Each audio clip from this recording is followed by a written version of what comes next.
Welcome, everyone, both here in Memphis and online. I'm Jenny Hollander, VP of Investor Relations, and we are delighted that you could join us today. Just a few reminders before we start. First, certain statements may be considered forward-looking statements as defined in the Private Securities Litigation Reform Act and are subject to factors that could cause actual results to differ materially from those expressed or implied. For additional information, please refer to our press releases and our filings with the SEC. The focus of today's event will be FedEx Corporation. We ask that you save any FedEx Freight-specific inquiries for our FedEx Freight Investor Day, which is coming up in New York City on April 8th. Today we are joined by FedEx Corp CEO Raj Subramaniam and many of our business leaders across the company. As you can see from the agenda, we'll start with 3 presentations and a Q&A session, followed by a short break. Then we will reconvene for additional presentations and conclude with a final Q&A with all of our speakers, ending around noon Central Time. For those here in Memphis, we will serve lunch following this session. Thank you again so much for joining us. In just a moment, we will welcome Raj to the stage. But first, let's kick off the day with a short video. Good morning and welcome to our 2026 Investor Day. Thank you very much for joining us, and we're very excited to be here with you today. Here at FedEx, our vision is simple: to make supply chains smarter for everyone. That vision defines who we are, the industrial network that powers the global economy.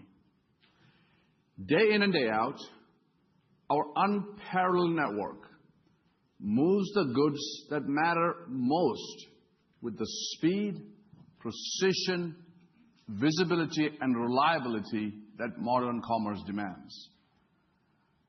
This is an incredible responsibility and one that we don't take lightly. Across today's presentations, you will hear how every part of FedEx is sharpening its focus and strengthening the value of this industrial network through a better customer experience, a modern technology stack, and a structurally lower cost to serve. Now let me start by grounding us in what makes FedEx indispensable and why we are so confident in our path ahead. For over 5 decades, FedEx has been transforming the world by connecting people and possibilities. From day one, we changed the world with express overnight delivery. And today, we are transforming again, building the most flexible, efficient, and intelligent network in our history. That work is rooted in the legacy that built this company.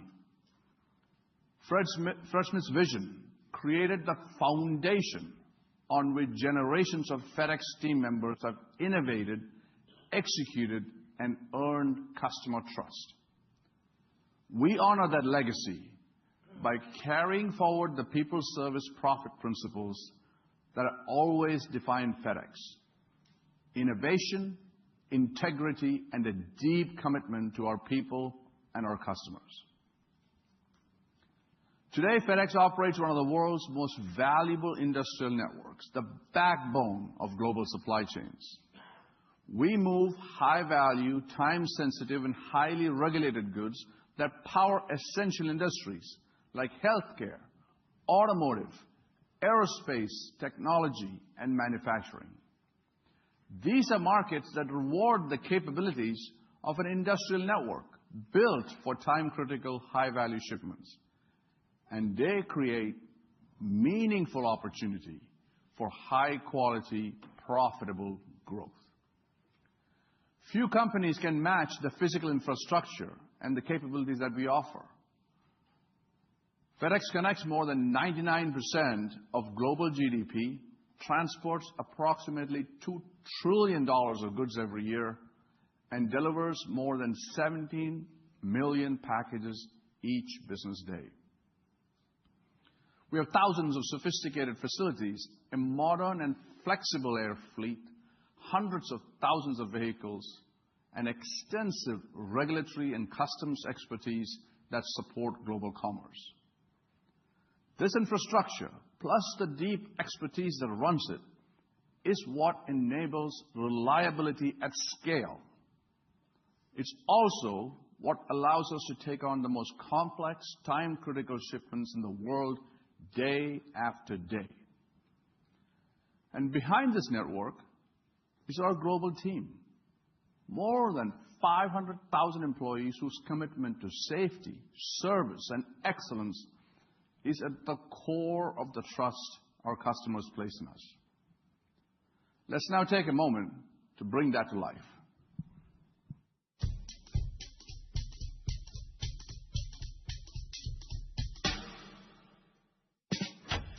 Frederick W. Smith connected and transformed the world.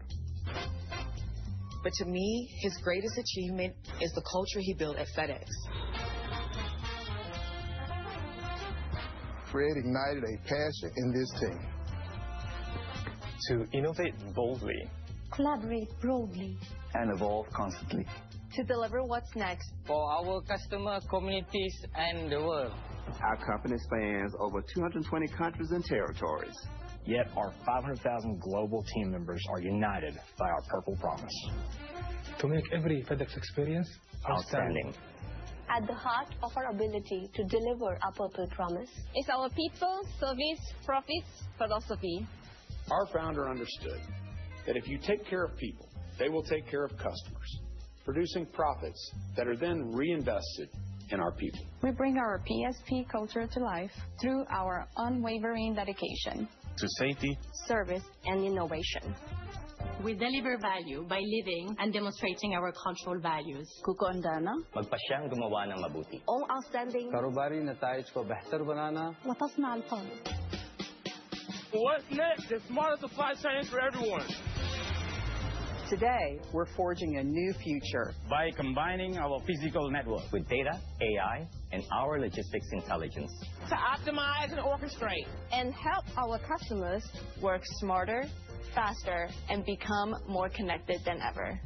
Not everyone can say that what they do shapes the world.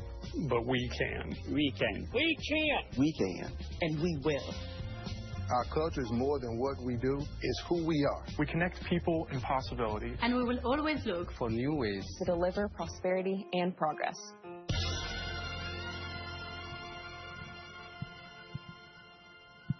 Well, as you can see, our FedEx people are our superpower. And supported by their efforts, our advantage starts with something our customers cannot compromise on, and that is reliability. In the most complex supply chains, reliability and resilience are the difference between uptime and downtime, between on-time production and an expensive disruption. That's why customers increasingly choose FedEx, especially when reliability matters. As Bree will discuss, that reliability creates a massive competitive moat. It's reinforced by our scale, our expertise, and the operating discipline we have built across the enterprise, and it shows up in repeatable execution for our customers. FedEx is winning in some of the most attractive, fastest growing, and most profitable segments of the global economy. We are fast approaching the FedEx Freight Spin in June, which will create significant value for both companies and establish two respected independent industry leaders. As a result of that spin-off, FedEx Corp will have two primary businesses, U.S. domestic and international. Today, you will hear us speak to each of these businesses as they are industry leaders within their respective markets. Both our U.S. and international markets are expanding, and which provides a solid foundation for growth. Our portfolio is diversified, with about 70% of revenue in U.S. domestic and 30% international, which gives us resilience across economic cycles and shifting trade flows. Historically, we have delivered strong growth, with our core business growing revenue at a 6% CAGR since the turn of the century. We did this as we gained share through business cycles, navigated economic turbulence, and scaled our business to establish ourselves as the leading industrial network in the world today. The breadth and balance of this portfolio create a powerful and differentiated network, one supported by our customer-centric approach, world-class physical infrastructure, and increasingly elevated by digital and artificial intelligence. It is this digital intelligence layered on top of the network that drives differentiated outcomes, not only for FedEx, but for our customers. FedEx generates and processes 2 petabytes of data every day across our network. That data, combined with the right tools, powers our network and creates an increasingly predictive view of global trade flows. AI and data analytics are already informing network planning, forecasting, routing, customer visibility, and we are seeing a strong return on these technology investments. These tools give us real-time visibility into capacity and trade patterns. They improve service, reliability, reduce unnecessary cost. They strengthen customer supply chains and unlock new revenue opportunities. Physical scale combined with our digital insight. Now that is the foundation of our industrial network that powers the global economy. Now, let me describe the transformation that's shaping the next chapter of FedEx. It's a shift from a collection of separate but powerful operations to one integrated, intelligent industrial network, one that delivers better service, runs on a modern technology stack, and has a structurally lower cost to serve. This transformation has 3 tightly connected elements.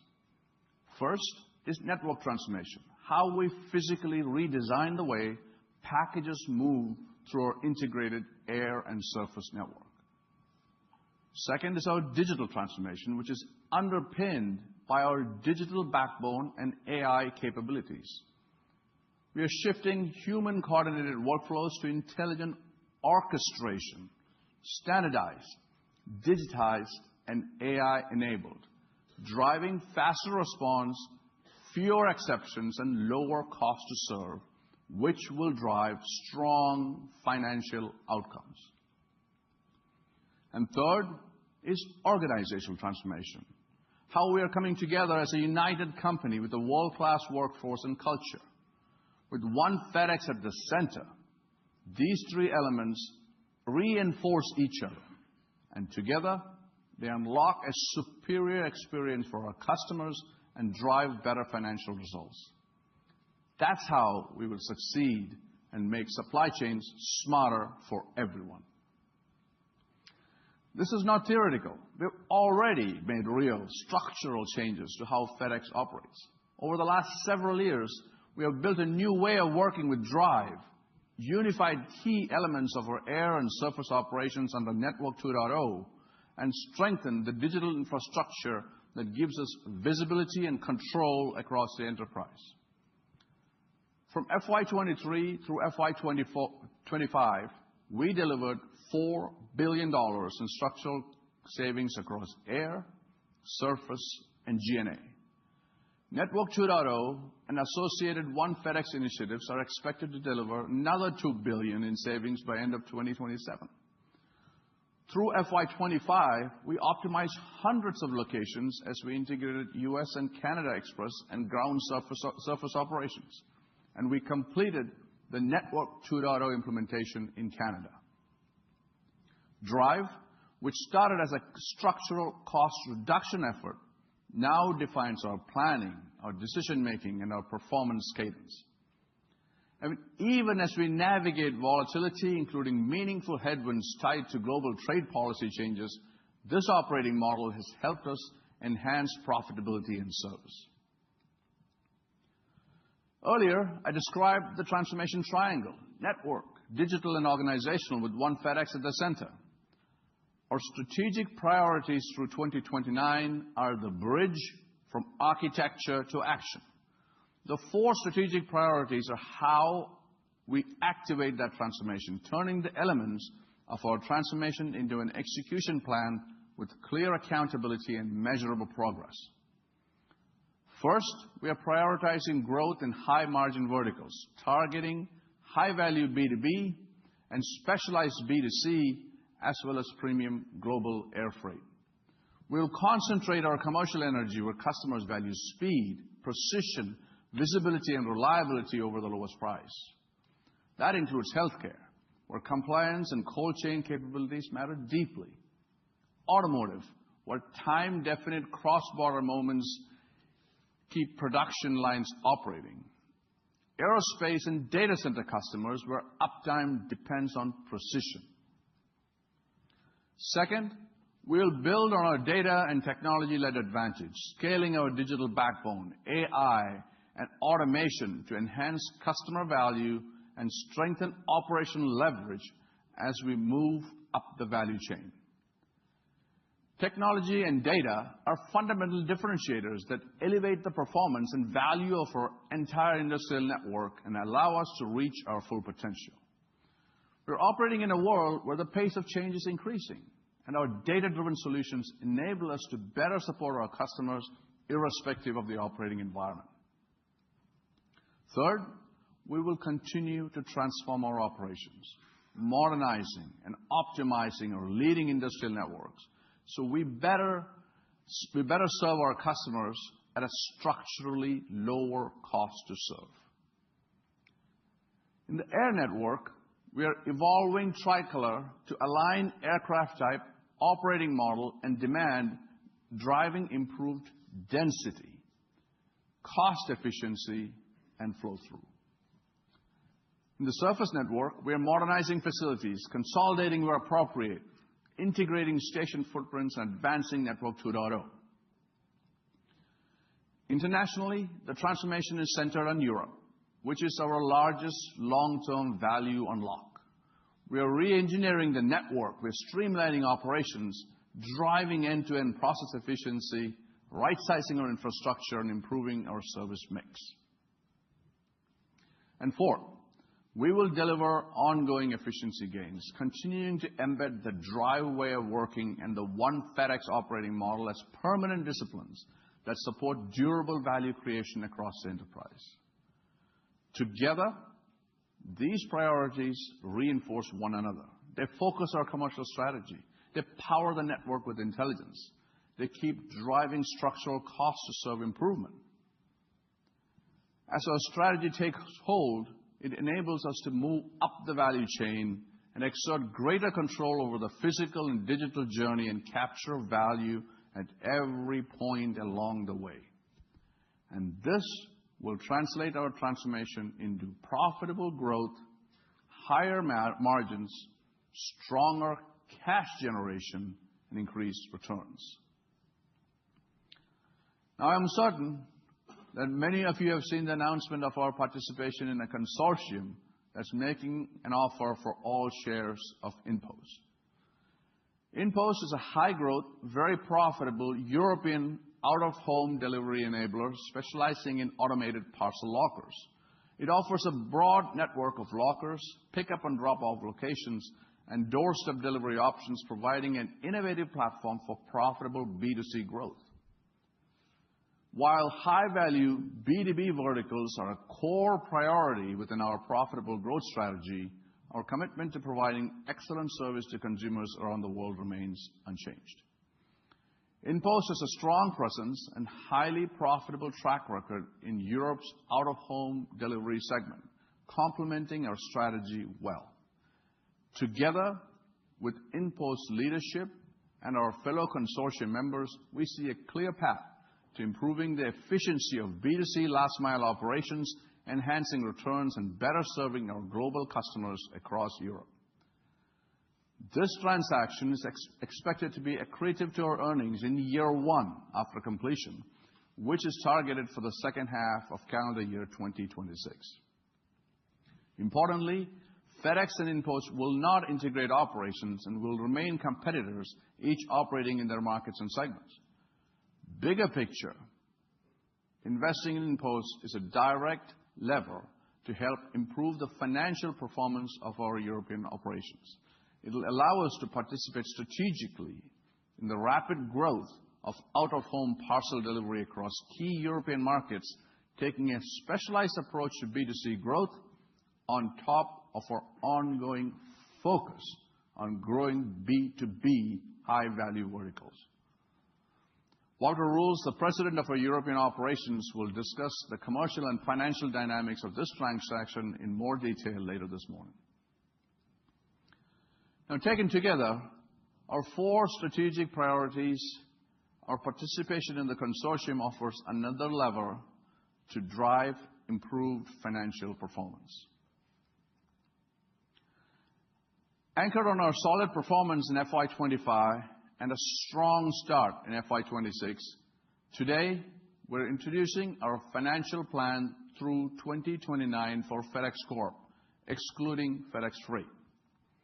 Our strategy, structural advantages, and strong operational execution give us the confidence in the financial performance we can continue to deliver over the long term. We expect revenue to grow at a compound annual growth rate of 4% over this period. This reflects continued growth across both our U.S. domestic and our international segments, with ramping contributions from higher margin B2B and premium B2C. Importantly, we expect to deliver this growth with expenses growing below the revenue growth, driving 200 basis points of adjusted operating margin expansion during this time frame. This supports compound annual adjusted operating income growth from fiscal 26 to 2029 of approximately 14%, once again, excluding FedEx Freight. This higher profitability, as well as our continued focus on optimizing capital investments, is expected to generate $6 billion in adjusted free cash flow in 2029. So let me close with a few important takeaways. First, FedEx is an indispensable industrial network with unmatched global reach, reliability, and expertise. Second, our network, digital, and organizational transformations are well underway. These initiatives are redefining our intelligent industrial network with better service, a modern technology stack, and a structurally lower cost to serve. Third, we are executing a clear strategic agenda, grow in high-margin verticals, build on our data and technology-led advantages, transform the network, and deliver ongoing efficiency gains. But what truly sets this moment apart and what amplifies these efforts is the role of digital intelligence. This is the force multiplier. It is reshaping how we plan, how we operate, how we serve customers, and increasingly how we create new services. That's what makes today fundamentally different from any previous phase of transformation. These advancements will translate to a better customer experience and improved financial outcomes. We expect to deliver consistent high-quality growth. The structural improvements you're making will support stronger flow-through and higher profitability. And by driving greater capital efficiency and better asset utilization, we will generate increased cash flow to support stockholder returns. Thank you all for being here today. Now you will hear directly from the leaders executing this transformation across our network, starting with Brie. Thank you very much.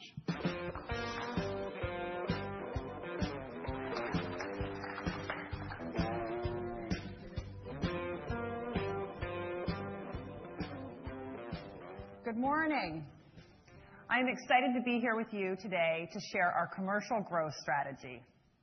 Our growth strategy is fundamentally built on the trust that customers place in us every day around the world. The FedEx brand is synonymous with excellence. Every day, we connect 3 million shippers with 225 million recipients around the globe. Our value proposition is grounded in what matters most to our customers: trust, reliability, and unparalleled reach. Across the United States, our domestic portfolio delivers speed and consistency.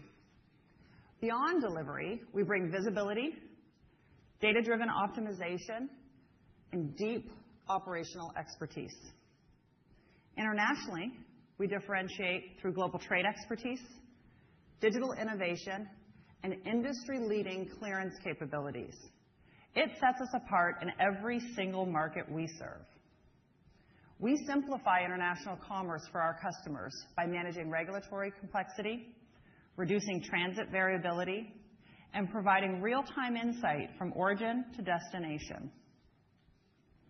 Our world-class logistics solutions help our customers run smarter, more resilient supply chains. Looking ahead, we are driving disciplined growth by focusing on the segments where our differentiation matters the most to our customers, particularly high-value B2B, specialized B2C, all supported by a disciplined and focused revenue quality strategy. Here in the U.S., our U.S. domestic revenue represents approximately 70% of our nearly $81 billion FEC revenue base. It has grown at a strong pace of approximately 6% CAGR since the turn of the century. This growth represents more than 2 decades of disciplined execution and a very strong value proposition. B2B shipments represent about 45% of our U.S. domestic revenue base and are a key driver of revenue quality and market-leading yields. I know you like market-leading yields. International revenue accounts for roughly 30% of our consolidated FEC revenue, with 75% coming from B2B. As global trade evolves, we will be well-positioned to serve changing demand patterns. We, of course, are prioritizing intercontinental and cross-border revenue growth. Our commercial strategy is centered around the transportation of high-value goods. For more than 50 years, FedEx has built an unmatched global infrastructure. As we have mentioned, we are the heartbeat of the industrial economy. We focus where our reliability and scale truly matter, the world's most essential and high-value industries. We are now at an inflection point in our history. Decades of capital investment have secured our market-leading position, and we have built meaningful capacity. Now we have the opportunity to optimize the full power of our network. Our surface capacity is currently, and our utilization is currently at levels that we have not seen since the pandemic.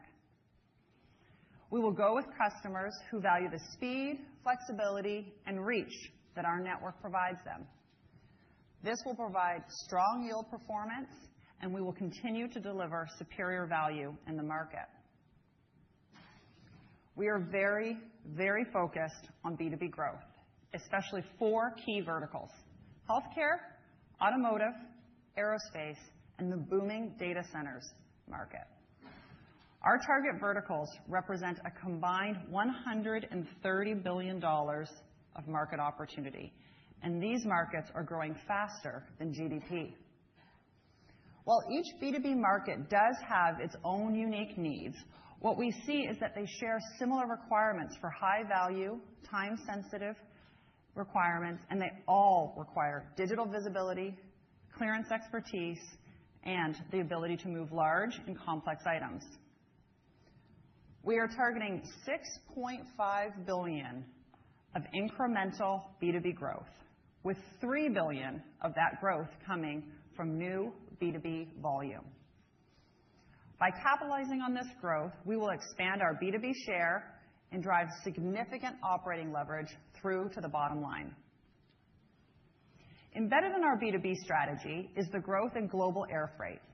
Global air freight is nearly $90 billion, and we are especially focused on the premium segment of this market, which is $22 billion. We currently hold a 12% share. Our tricolor strategy is enabling growth. and it's helping us maximize load factors and improving our asset utilization across our networks. Our air freight strategy is still in the early innings, but I can absolutely tell you that it's working. Fiscal year to date, we have seen high single-digit revenue growth, and we've seen continued strong flow-through to the bottom line. Let's now take a closer look at our verticals. FedEx, as I have mentioned a couple of times, is now the world's leading transportation provider in the healthcare industry, with over $9 billion of revenue. Our next major focus within this market is the pharmaceutical industry. This segment accounts for nearly half of the $80 billion addressable healthcare market, and we are currently making some great inroads. Our year-to-date revenue for pharma is $1.6 billion, and it's up 9% year over year, again, with great profit flow-through. To compete in pharma, it requires a comprehensive parcel, air freight, and digital solution set, and we now have these three capabilities globally at scale. Pharmaceutical companies also need extreme accuracy and reliability to deliver the life-saving outcomes they need for their patients. The market response for FedEx focusing in pharma has been incredible. FedEx is the first integrator to achieve IATA-CEIV pharma-level corporate certification. We received this certification across our network ramp and hub operations, with 22 locations certified across the network. This confirms we meet the most rigorous global standards for handling time and temperature-sensitive shipments. Another key differentiator, our quality program. Over the last 18 months, we have strengthened our quality capabilities to meet the most rigorous requirements of pharmaceutical transportation bids, and this has enabled us to spur that growth that I talked about earlier. Our digital capabilities further accelerate our advantage. With our AI-powered surround platform, we can anticipate when a reroute is required, whether that's for weather, hub congestion, or even traffic. The benefit of this solution is building much deeper customer relationships and retention. Healthcare logistics is really precision in motion, and FedEx sets that standard for safety, compliance, and reliability. For industry leaders like Bristol-Myers Squibb, FedEx sits at the heart of delivering for their patients. The automotive vertical is a great example of our critical role in the industrial economy. It's a $25 billion addressable market, spanning OEM manufacturing all the way through aftermarket parts. It's also highly complex. Auto parts cross a border 6 or more times, making visibility and clearance expertise essential. This is where FedEx wins. Our global automotive revenue is $4.4 billion. As production returns to North America, our surface network gives us a clear advantage. We've expanded our Detroit facility. We're moving even closer to our customers and to their manufacturing footprints. While the business remains largely U.S.-based, we are scaling our international capabilities with a very keen focus in Europe. Recently, a leading manufacturer needed a finished vehicle moved from Southeast Asia to Europe on a holiday weekend. They called FedEx while the vehicle was still on the production line, and we had just days before a very large, very public international industry event. We have a fantastic special services division. This team assembled a cross-border, cross-functional team, and of course, that vehicle was delivered on time. This is the expertise, is why we are a trusted leader for folks like Cummins, Michelin, and GM.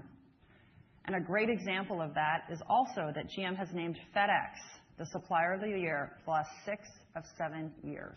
We know automotive. We will continue to bring new innovation to this market, including the expansion of our Saturday delivering offerings. We're going to move into aftermarket dealerships across the United States. Data centers.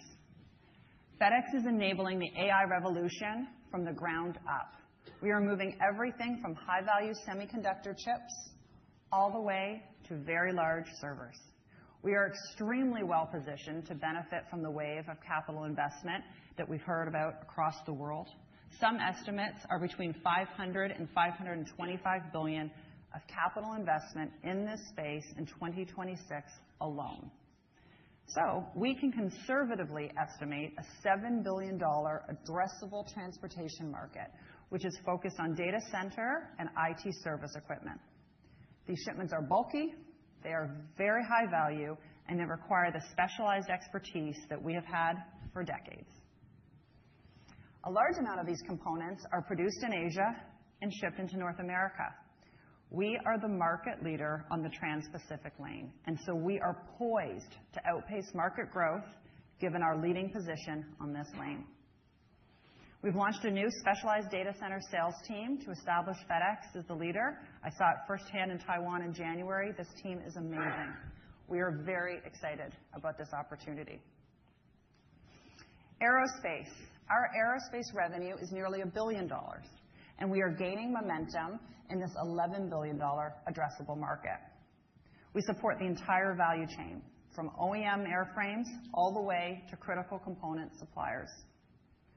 Moving an airplane engine requires care, and we offer white glove solutions that are not readily available in the market. For example, our international priority freight has the fastest transit times in the market, and for just-in-time needs, we have a service called FedEx Custom Freight, which has the highest boarding priority, it has the latest cutoffs, and it has custom delivery windows. We can move globally faster than just about anyone. The movement of high-value goods is in our DNA. Let's now take a look at this in action. It's 4:30 p.m., and a commercial passenger jet lands in Miami. During routine post-flight checks, a fault with the flight control computer is discovered. The plane won't be able to fly again until it's replaced. This could mean massive disruption to the airline's schedule, impacting travel for thousands of passengers. The clock is ticking. 30 minutes later, the plane manufacturer's spares distribution center in California receives an order for the replacement part.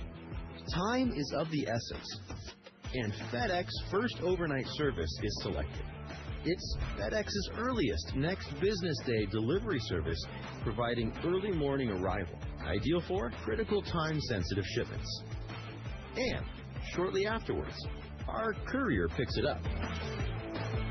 Digital technology solutions provide full visibility, giving customers confidence in the exact time and location as this shipment moves through every touch point on its way across the FedEx network. The part arrives in Memphis, where it's sorted and loaded onto another plane, this time bound for Miami. The flight to Miami departs, carrying our customer's package. 2.5 hours later, it arrives in the Sunshine State and is delivered to maintenance technicians at the airline's repair facility. They were ready because they knew exactly when the part would arrive. It's just 15 hours since the discovery of the fault. In that time, the replacement part has traveled nearly 3,000 miles. FedEx has enabled the plane to be repaired as fast as possible under the circumstances, minimizing impact to the airline's network and their customers. This is just one example of the power of the FedEx industrial network. In addition to our B2B verticals, we also create immense value for small and medium businesses around the world. In the United States, our unmatched surface network delivers a clear speed advantage. We have 7-day delivery and industry-leading rural coverage. We pair this with best-in-class return solutions, transparent pricing, and digital tools that simplify shipping. They also provide real-time visibility, and all of this is integrated seamlessly within our customers' workflows. It is important to note that our commercial model is different for small and medium businesses. We support them directly with our commercial team. Our loyalty program is the only in the industry, and it rewards customers for their shipping, which of course they love. This feature has helped support our growth This fiscal year to date, we have grown 13% year-over-year. Shifting now to B2C, we are focused on profitably growing our share of the $95 billion global market, where we currently have approximately a 30% market share. Our strategy is to prioritize the high-value segments where our network provides a distinct advantage: long-haul, heavyweight, and cross-border e-commerce. Unlike those focused on the last mile, our strength is end-to-end solutions. 70% of our ground service revenue comes from shipments traveling over 300 miles. Half travel more than 600 miles. This focus on higher-yielding goods, where quality and reliability command a premium, has made us the market share leader in this segment, and we still see room to grow. We are also building new capabilities to help retail customers grow. A best-in-class returns experience is critical for retailers. It helps them increase cart conversion and build customer loyalty. To that end, we recently launched a new post-purchase digital platform in collaboration with ParcelLab. This platform helps retailers simplify the entire post-purchase journey and addresses a U.S. market of approximately $500 million. When combined with our vast retail network and label-less return options, this creates a seamless experience for consumers. For us, it's also a smart investment.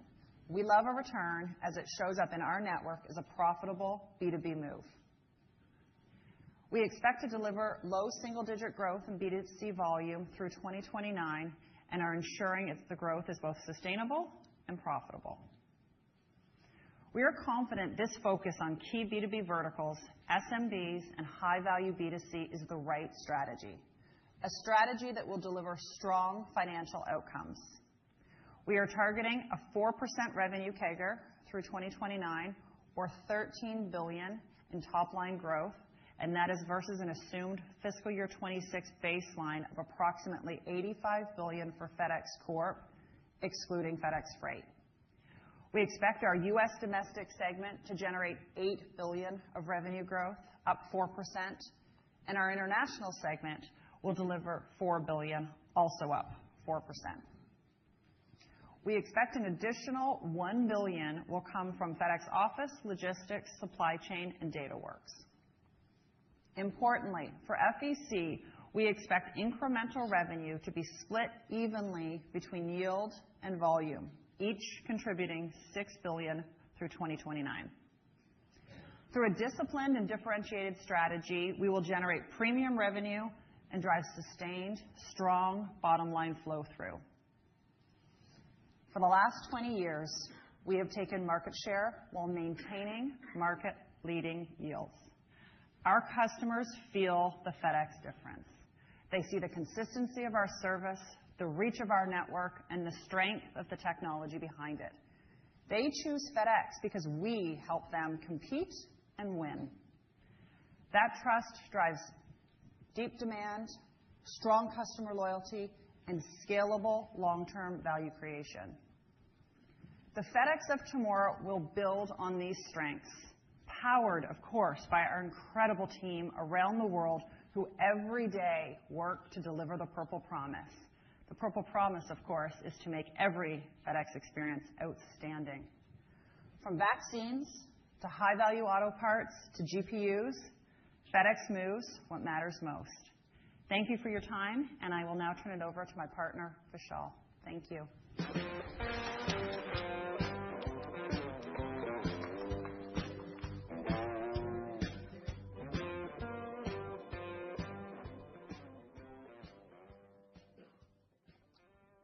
Good morning, everyone, and thank you for being here.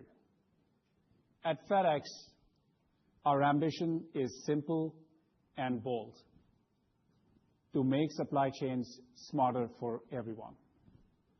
As Raj highlighted earlier, our scale is tremendous, which is a distinct competitive advantage. Our next era will not be defined by the scale of our physical assets alone, but by how we combine unmatched real-world network with the power of intelligence at scale. We are creating an industrial network that can sense, decide, and adapt more rapidly than ever. We are activating our physical network, data, and customer relationships not just to power FedEx, but to build and bring to market a new generation of intelligent supply chain solutions. We're going beyond simply moving goods to orchestrating commerce itself, where every touch, every decision are a value driver for a more reliable, efficient, and effective logistics. We recognize that AI has the potential to be one of the greatest force multipliers in FedEx's history. Our ambition has two tightly connected elements. One element is inside our core operations. We are building a more efficient digital supply chain, lowering our cost to serve, improving reliability, and making it more valuable for our customers to do business with us. The other element is beyond FedEx. We are taking capabilities we have proven inside our own operations and extending them outward, while simultaneously creating a new suite of solutions to solve for global supply chain inefficiencies. The ultimate goal is to put our intelligence to work, helping our customers and our partners, and helping them build smarter supply chains of the future. These elements reinforce each other. As we improve decisioning and execution internally, we create reusable capabilities that can be productized externally. This creates a powerful virtuous cycle. As we work with our customers, we learn faster, which in turn allows us to improve how we run our own operations. To understand where we are going, it helps to be candid about where we are coming from. Under the company's former operate independently philosophy, FedEx accumulated significant complexity, including 7,500 applications across the enterprise and duplication across our workflows. In a world where conditions change daily and customers expect precision and transparency, that complexity is the opportunity our transformation is designed to capture. A key aspect of our ongoing digital transformation is moving from human-coordinated workflows to a more seamless and digitally facilitated orchestration. We are standardizing the work, digitizing the workflow, and embedding AI into the decision loop so we can respond faster with fewer exceptions and lower cost. Big picture, we are taking a fresh look at all the opportunities across the organization. We are digging into the guts of our operations to tackle the biggest challenges and constraints, to build a more resilient network and drive greater productivity and efficiency across FedEx. Our goal is practical: simplify to automate, modernize to accelerate, and use AI to execute at scale. Let me outline in detail the areas of opportunity for value creation. First, efficiency. Taking structural cost out and freeing capacity across enterprise and operational workflows. Second, differentiation. Improving service, reliability, and enhancing the customer experience by applying intelligence to the core FedEx network. Third, new value creation.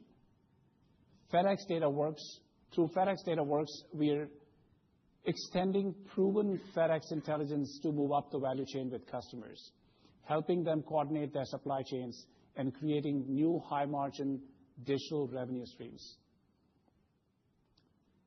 Efficiency starts with the basic premise.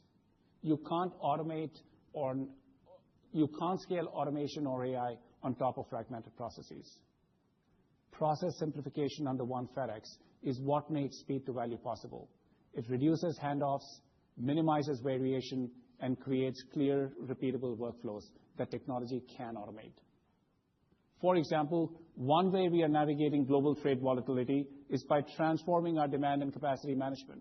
We are shifting from static workflows to connected workflows that integrate dynamic real-time market insights. This powers our teams to respond faster to market changes and adjust plans with more precision, increasing supply chain resilience. As our forecasting AI models become more sophisticated, this workflow will further increase our competitive advantage and enhance the customer experience. This is the pattern across the enterprise. Simplify first, digitize the workflow next, and then embed AI so decisions improve continuously. We are transforming our core operations by embedding predictive AI directly into our physical asset base, from aircrafts and vehicles to our facilities. This approach maximizes our return through intelligent dynamic orchestration. As a result, our physical network has become a strategic advantage customers cannot easily replicate, and it has also improved customer experience and loyalty. For example, we've transformed our maintenance from a fixed schedule to a predictive science. By combining rich sensory data with proprietary AI models, we can anticipate equipment failures in our sorting systems before they occur. This shift is already saving us $10 million annually, and our goal is to scale it significantly across our network and set a new standard of service. The success of this AI-driven intelligence was also proven during this year's peak. We experienced no significant technology disruptions, enabling our operations team to execute flawlessly amid surging volumes and deliver strong service during our most critical period. Turning to differentiation. This encompasses better execution and integration of the core FedEx network, premium solutions, more consistent service, and faster recovery. We are now deeply embedded in our customers' operations. When their ERP system processes an order, it routes through us. When their warehouse management system releases inventory, it routes through us. When their procurement agents make logistics decisions, they're accessing our intelligence. This deep integration, built over years, creates a powerful and sticky customer relationship that's not easily replicated. We are already seeing tangible proof points of this. For example, because of the work that we've done in our data and technology capabilities, we have fundamentally modernized the shipment clearance process. In clearance, we've historically operated with massive fragmentation, with more than 470 different clearance applications. This meant we had digital initiatives we could not scale without addressing the root issue of duplication.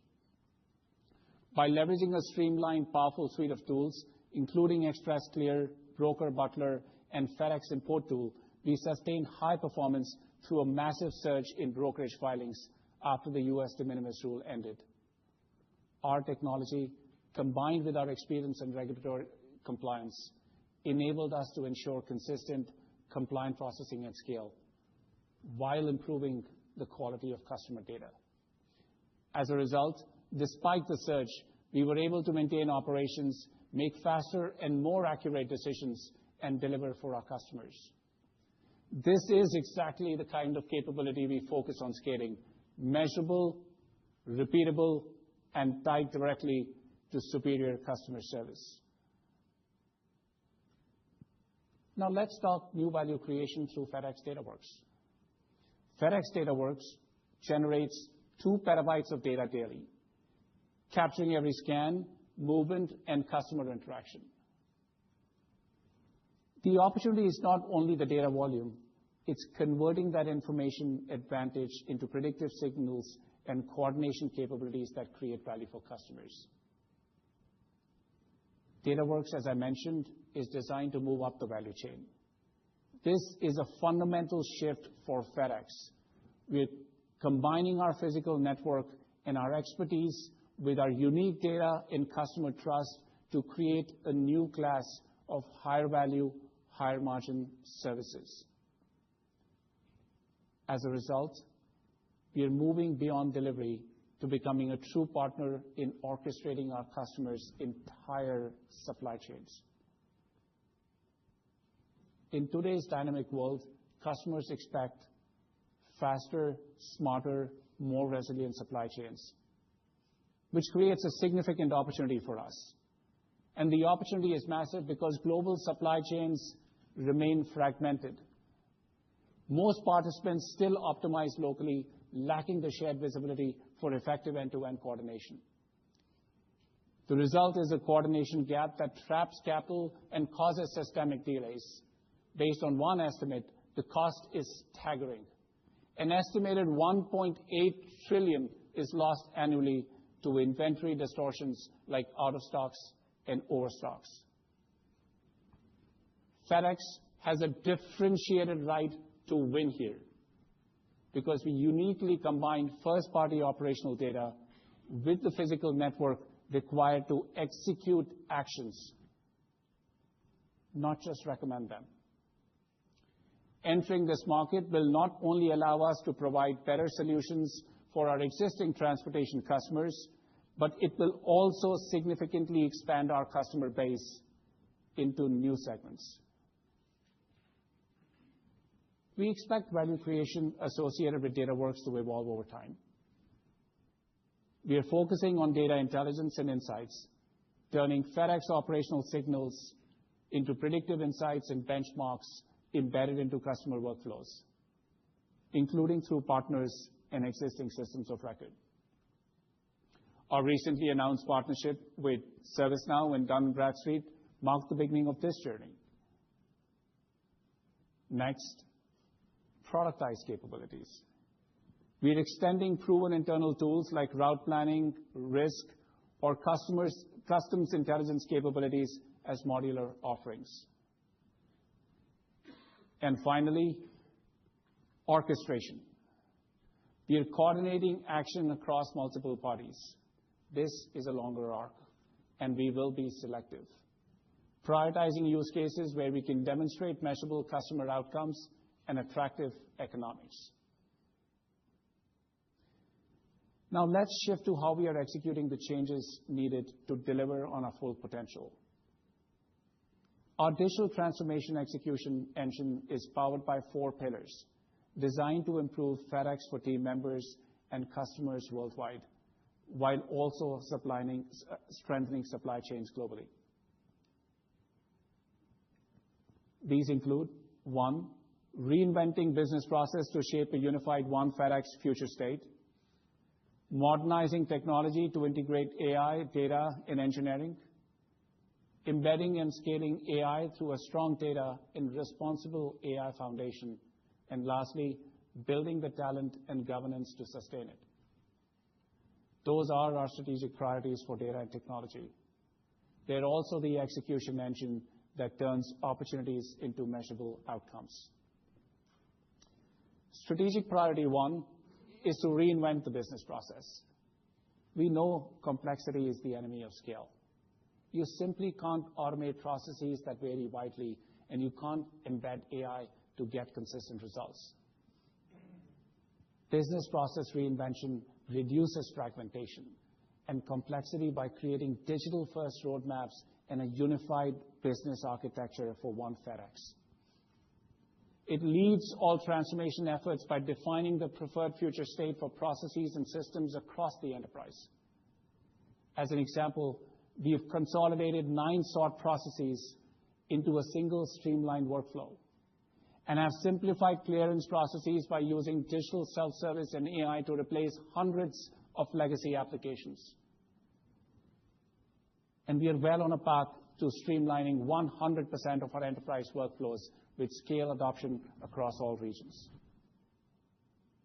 Strategic priority 2 is technology modernization, simplifying the estate, retiring legacy technology so we can move faster and operate more reliably.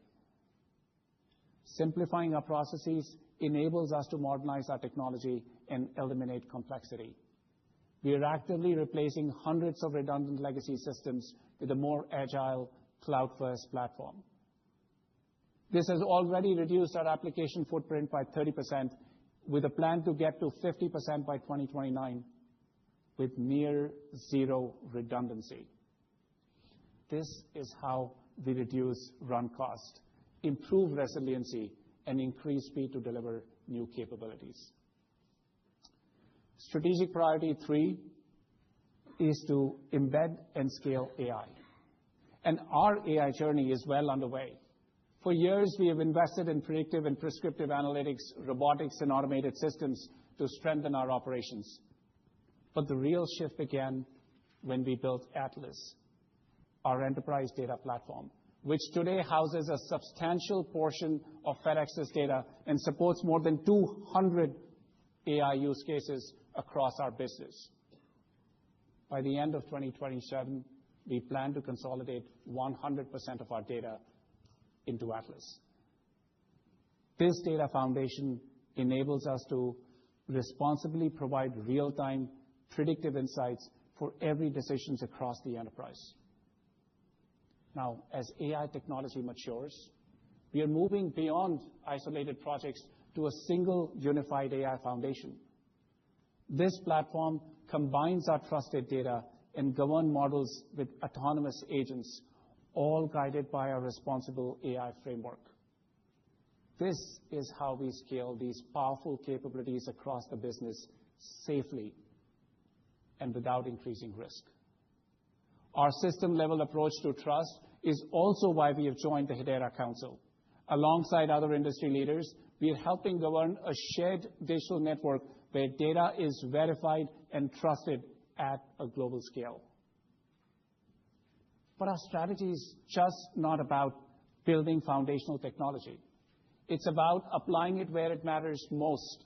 We are applying AI to the toughest, most complex parts of our business, from customs clearance to air and surface operations. By 2028, we will have AI integrated into more than 50% of our core operational workflows. This is where AI directly improves service, drives down cost, and creates a lasting competitive advantage. Strategic priority 4 is our future-ready talent and accountability. We firmly believe that technology is only half the story, and unlocking its potential starts with our people. This is why we have invested in a persona-based AI fluency program for 300,000 employees, complemented by advanced training for 100% of our technology specialists. We are also building accountability into the operating model through scorecards and governance that track adoption, performance impact, and risk controls. So this transformation scales responsibly and delivers measurable outcomes. Let me close with 3 key takeaways for you to remember. First, our moat comes from a powerful combination: our physical network, which is incredibly difficult to replicate, and the massive stream of proprietary data that only this network can generate. We are embedding AI into this system, creating a defensible advantage competitors cannot replicate. Second, we have 2 powerful growth engines. We are driving structural cost out of our core operations while simultaneously building new high-margin digital revenue streams through FedEx DataWorks. And third, we are delivering now. Our disciplined execution is already producing measurable results, from tens of millions in savings to outstanding peak performance. And this is just the beginning. Thank you all for being here. We will pause now for a moment to set up Q&A, where I'll be joined by both Raj and Bree. And thank you again. I'm pleased to be joined on stage by Raj, Bree, and Vishal for our first Q&A session of the day. This morning in our press release, we shared an update on our expectations for the third quarter. But given the longer-term strategic nature of today's discussion, we request that you refrain from asking questions about our near-term outlook and save those questions for our March 19th Q3 earnings call. Additionally, we plan to host a larger Q&A panel with all of the speakers later this morning. So for now, please focus your questions on the topics that we have just covered. For those of you in the room, raise your hand and a mic runner will come to you once I call on you. And please start by stating your name and your firm. For those of you online, you can submit your questions via the Open Exchange Q&A portal. And with that, let's start Q&A. Start with John. Thank you. Is it on? No, now it is. All right. John Chappell, Evercore ISI. Vishal, very interesting presentation, two-parter. The new revenue streams, I understand that your customers are very interested in using your data to help with their supply chains, and there's a potential for you to sell your services to kind of help them. So can you maybe explain how that's going to look? Is that going to be like a SaaS system? Is it just a fee? Is there going to be a percentage of productivity that you're getting for your customers that will flow then through the DataWorks revenue stream? And then secondly, it seems like with this circuitous flow that you mentioned before, there's even more potential benefit to FedEx specifically from using your customers' data as well. So is there any way to kind of quantify how that helps you once you have your customers' data, whether that's through efficiency or also through new customer wins? John, thank you for the question. And you're exactly right. I mean, the ways in which our customers are actually engaging with us and the potential that we see is across multiple spectrums. So when we look at DataWorks, we actually look at it from three separate lines of businesses. Our first line of business, the way we look at it is insights. We are creating a data graph that allows our customers and partners to subscribe to it for predictive signals and insights that they need for their business. And when you look at Dun & Bradstreet and what we have done with the Retail Momentum Index, that's a good example of it. As that index gets subscribed, Dun & Bradstreet and us have the revenue share. So that's one element through which we will see revenue flowing into us. The second thing is you mentioned about SaaS and software products. So when we talk about productizing our internal capabilities and extending them outward, RouteSmart, which we use for last mile planning, is a good example of it, which is a software solution. It's a SaaS base that our customers can use. There's a lot of companies out there with private fleet who are extremely interested and don't have the scale to build this capability from scratch. And that will be more like a product revenue through RouteSmart. And there are other examples of that we will do with Clearance. We will do the same thing I spoke about, Mobius, which is our internal predictive maintenance tool. There's a lot of manufacturing and companies out there that, again, don't have these capabilities and they want to leverage these. So that model will be more in how you would see a software solutions being productized. When you get to our third line of business, which is the orchestration business, it'll be a combination of all of these. What we're finding increasingly interesting for our customers is, one, our deep expertise in supply chain domain. It's less about just the data that we bring in that third line of business, but we are building a platform that will help them coordinate their supply chain end to end, from inbound to outbound, through warehouse management, through transportation management, through inventory management. And that is where the massive opportunity in supply chains inside our customers' environment is, because they do not have the end-to-end visibility.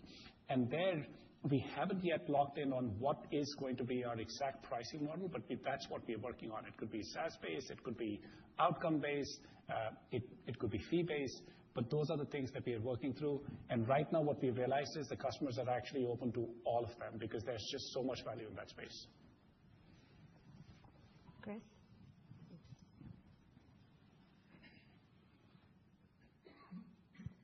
Yeah, hi. Chris Wetherbee from Wells Fargo. Bree, I was wondering if you could break down the revenue opportunity that you see over the next few years, particularly on the volume side. So the 2% seems reasonable. Kind of what's the underlying macro assumptions behind that? And then maybe where you see sort of the most interesting opportunities, and maybe a specific one on the data centers. Kind of what's in the number now? What is the growth opportunity going forward? I don't think there's much in the number now, but kind of curious how you think about that. Sure. Thank you. Good morning, Chris. So from an underlying momentum perspective, we planned quite prudently from an outlook perspective, so we did not change really any macro assumptions. We've got pretty conservative assumptions, I think, actually, for U.S. consumer. Obviously, we did anticipate the improvement in PMI that we saw earlier this month, but we have not included any further improvements in our macro assumptions. So from a B2B perspective, I think we're planning very prudently. From an e-commerce perspective, you will see that we did plan to grow slower than the total e-commerce market.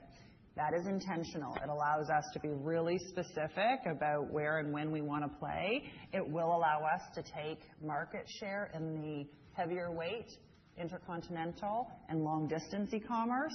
But right now, what we see in e-commerce is actually the sub-pound and deferred market is the fastest growing segment, and that's not really a priority for us. So we're very focused on those two things.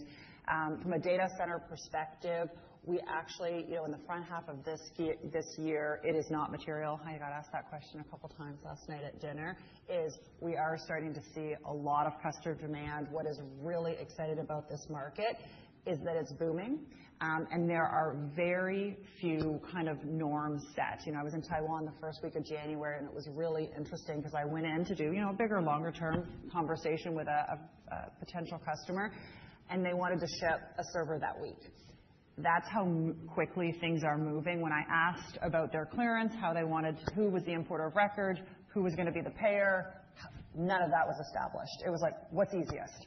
And so we really are excited about this space. We have this incredible team out of our Asia organization who has deep expertise, incredible relationships, and I really think this is a very significant opportunity for us to take a leadership position because you say the name FedEx and it opens every door in this space. They trust our reliability and our capability. So not material to date.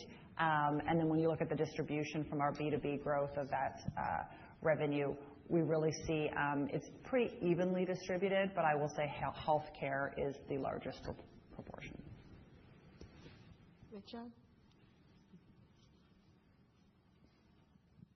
Hi, thanks. Richard Harnane with Deutsche Bank. So another one for Bree. Bree, you said that utilization levels today in the network sort of rival what you saw during the pandemic. I found that really interesting. And that, in my mind, supports, the 2% yield assumption that you have for your outlook over the next 3 to 4 years. Maybe can you speak to if you think that condition kind of exists across the industry? And then, obviously that helps from a mix perspective. You can be choosy, like you just spoke about the volumes that you're bringing on and lean into higher yielding business. But maybe talk about other tailwinds to the pricing story, ancillary pricing opportunities you see to enhance yields, and how you can shift capacity in case the environment gets more competitive to sort of ensure that tightness is more durable. Thanks. Sure. Okay. Big question. Keep me honest if I miss any of the pieces. So fundamentally, what's the capacity like in the market, and what do we anticipate moving forward? So as I mentioned, right now in the U.S. domestic market, our network utilization is at a very, very good place. We have not seen this utilization since the pandemic. We do anticipate with the continued improvement in Network 2.0, and Scott's going to come up here and talk about Network 2.0, in a minute, that it will continue to improve. We're actually seeing right across the market, I think you've all seen the competitive headlines, we do anticipate the capacity will actually further tighten here in the United States. Rest assured, we have room for B2B. There's a lot we can do within our existing networks to flex. We can certainly move e-commerce onto a later sort. We have the ability to continue to grow and take market share from a B2B. So I like what we're seeing. We think it's going to get better. The pricing fundamentals, I think, Richard, was the second half of your question. So right now, and I think I shared this last quarter, that the fundamentals in the market are good.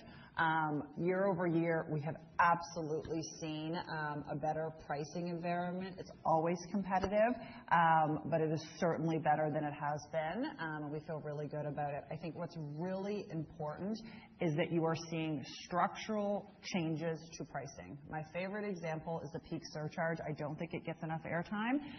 To make money in e-commerce, you have to account for the incremental costs. And to serve these customers well, you have to say yes at peak, right? You can imagine this is the most important time for our retail customers. So to say that we're not going to surge with them is just not a sustainable business model.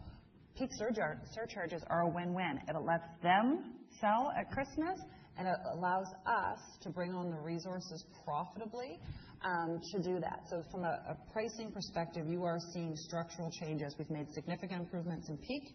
We've made significant improvement in what we call large, heavy, hard to handle. Over 50 pounds, we are by far the market leader there. And these are very profitable packages. They're hard to move. Scott Ray, my friend, who's backstage, will tell you they are very, very difficult, and nobody else can do it like we do. So we charge for that. So I think that is really the most important structural change, is that we are really adjusting our pricing strategy to cover all costs, to make sure that we're getting paid for our differentiation. And what's exciting is what we've learned here in the United States, we're taking to Europe. We've taken to Asia. We no longer constrain ourselves to just peak surcharges at Christmas. We have to adjust when we've got capacity. So I like the environment. It is competitive, rational, better than last year, and we've made a lot of structural changes.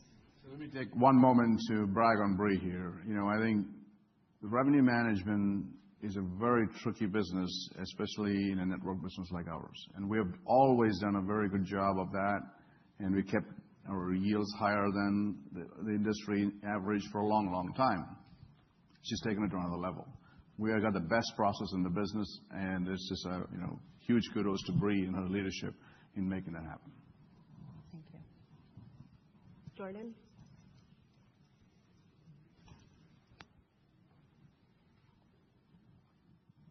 Hi, Jordan Alger, Goldman Sachs. Just follow up a little bit more on that specialized B2C or high-value B2C that you've been alluding to. Can you maybe help me understand a little bit more what that is? Is that the heavier weight stuff that you were talking about? And the TAM for B2C is very big. Like, how big of a chunk is this opportunity? Yeah, so great question. So when we think about specialized B2C, there's a couple of things. There's two distinct ones.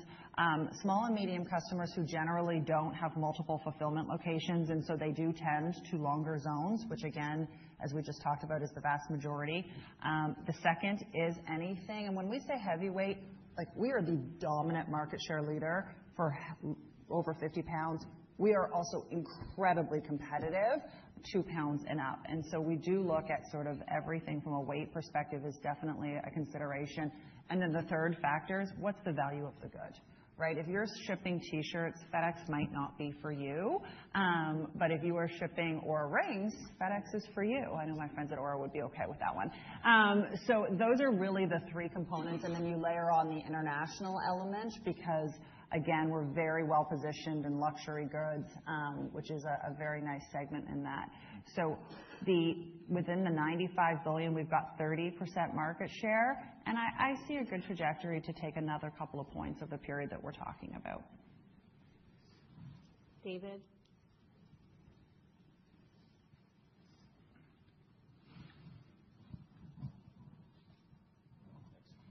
David Vernon with Bernstein. Thanks for taking the question, and thanks for hosting us over the investor event here.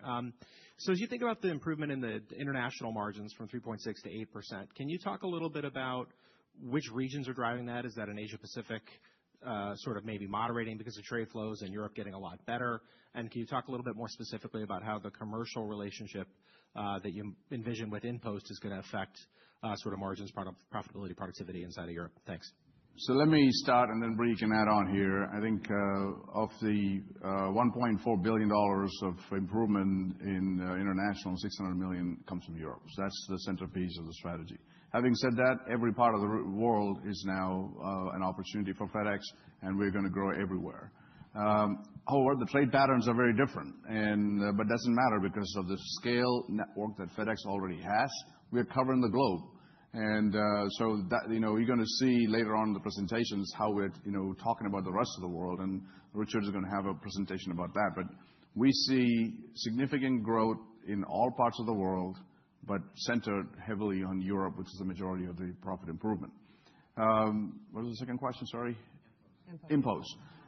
So yes, I think this InPost deal that we just announced allows us to focus our efforts on B2B, be the heartbeat of the industrial economy in Europe.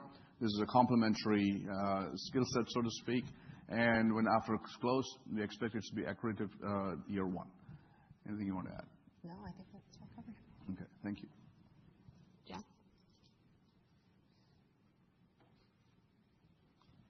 Thank you very much.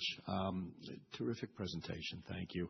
I guess I want to ask a question about what not being discussed. If you're saying we're going to be more selective about which pitches we swing at on the B2C, you have this big network of contractors, and you got to feed that network. So, maybe a little later on we talk about how we're going to change that B2C, light value delivery model. But if you're being more selective about your B2C pitches, what does that mean for how that network's going to operate and be more profitable than it was?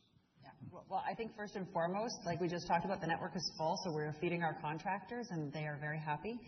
We also think that we have the very best delivery model in the market. It is well positioned, and Scott will share, from a Network 2.0 perspective, we've got the best of both worlds. We've got this fabulous contractor model that supports small business. These are entrepreneurial businesses. They show up for our customers. It's just, we had a very large top-to-top with a retail customer on Monday, and it was their first peak with FedEx, and they were blown away that each of these business owners went into their stores, introduced themselves, made sure that they were well serviced. Capacity is a good place. We are going to grow volume. We've got a very competitive contract with them. We feel really good about that relationship. I don't anticipate any concerns, and we are, of course, planning to grow. Tom?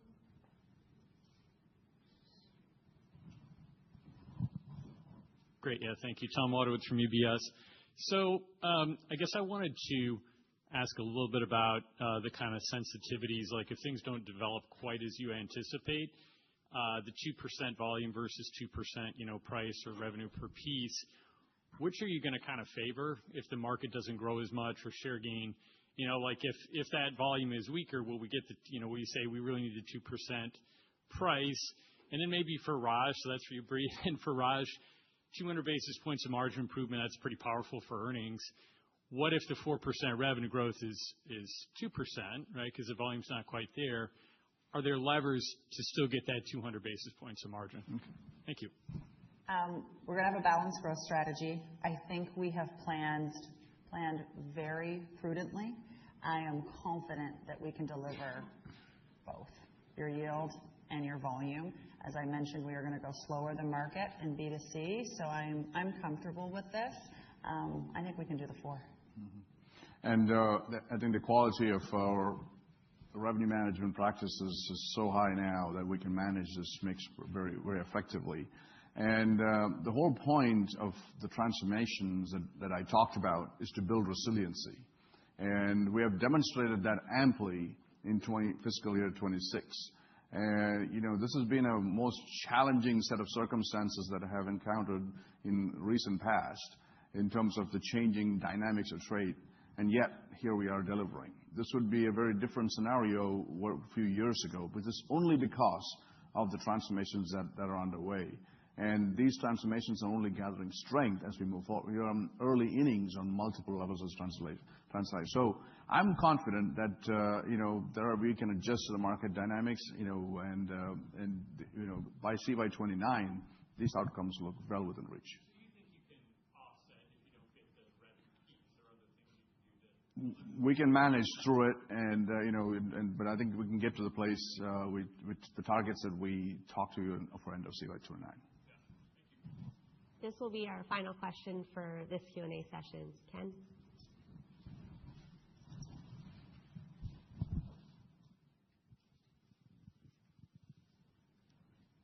Thank you for the last question. Ken Hoexter from Bank of America. So maybe I'll take Tom's question to maybe the other side is the operating leverage, right? Just if you see maybe an acceleration of cost cuts, is it just operating leverage that you're using to get the 200 basis points? Can you talk about the split to get the operating leverage and maybe what the potential is for higher? I remember being at a FedEx Analyst Day 25 years or 20 whatever years ago where FedEx targeted double-digit margins. So is that just getting leverage to get there, or are there cost cuts that can get you maybe to the upside? Thanks. Well, I think I'm going to point to the same answer I just gave you. What gives us confidence is really the transformation that's underway at FedEx and underpinned by the changes that we have in the network transformation and the digital transformation and organizational. These are idiosyncratic advantages for FedEx because we are in the middle, and these are obviously significant upside yet to come. So, the simple formula of 4% CAGR on revenue growth and 2% CAGR on expense gives you the 200 basis points improvement. I think we can do that. It's just, we have a lot of confidence we can get this done. Again, it's all, the revenue assumptions here are very prudent, and we can be targeted. The capacity environment allows us to do so. The pricing environment allows us to do so. The market environment, especially focused on this industry verticals that Brie talked about, I'm confident on the execution on our part on the things we control. We put it together, that's what happens. We're very confident of generating the $6 billion of free cash flow as well. Great. Well, thank you, everybody, for the questions. Thank you, Raj, Brie, and Vishal, as well, for the answers. We're now going to take a 20-minute break, and then we will see you back here shortly. Thank you very much. Thank you. Thank you. And now, please welcome Kawal Preet, Executive Vice President, Planning, Engineering, and Transformation to the stage to begin the second half of our program.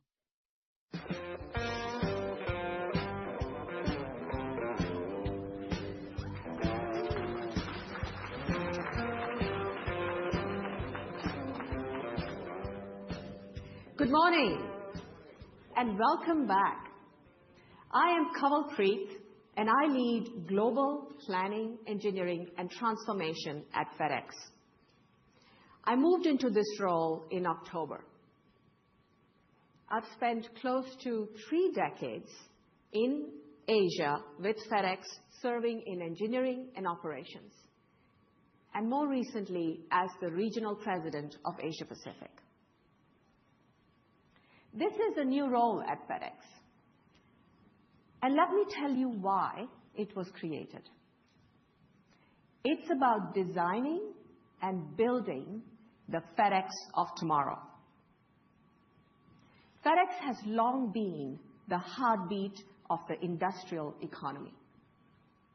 We move what powers factories, data centers, hospitals, AI, and supply chains around the world.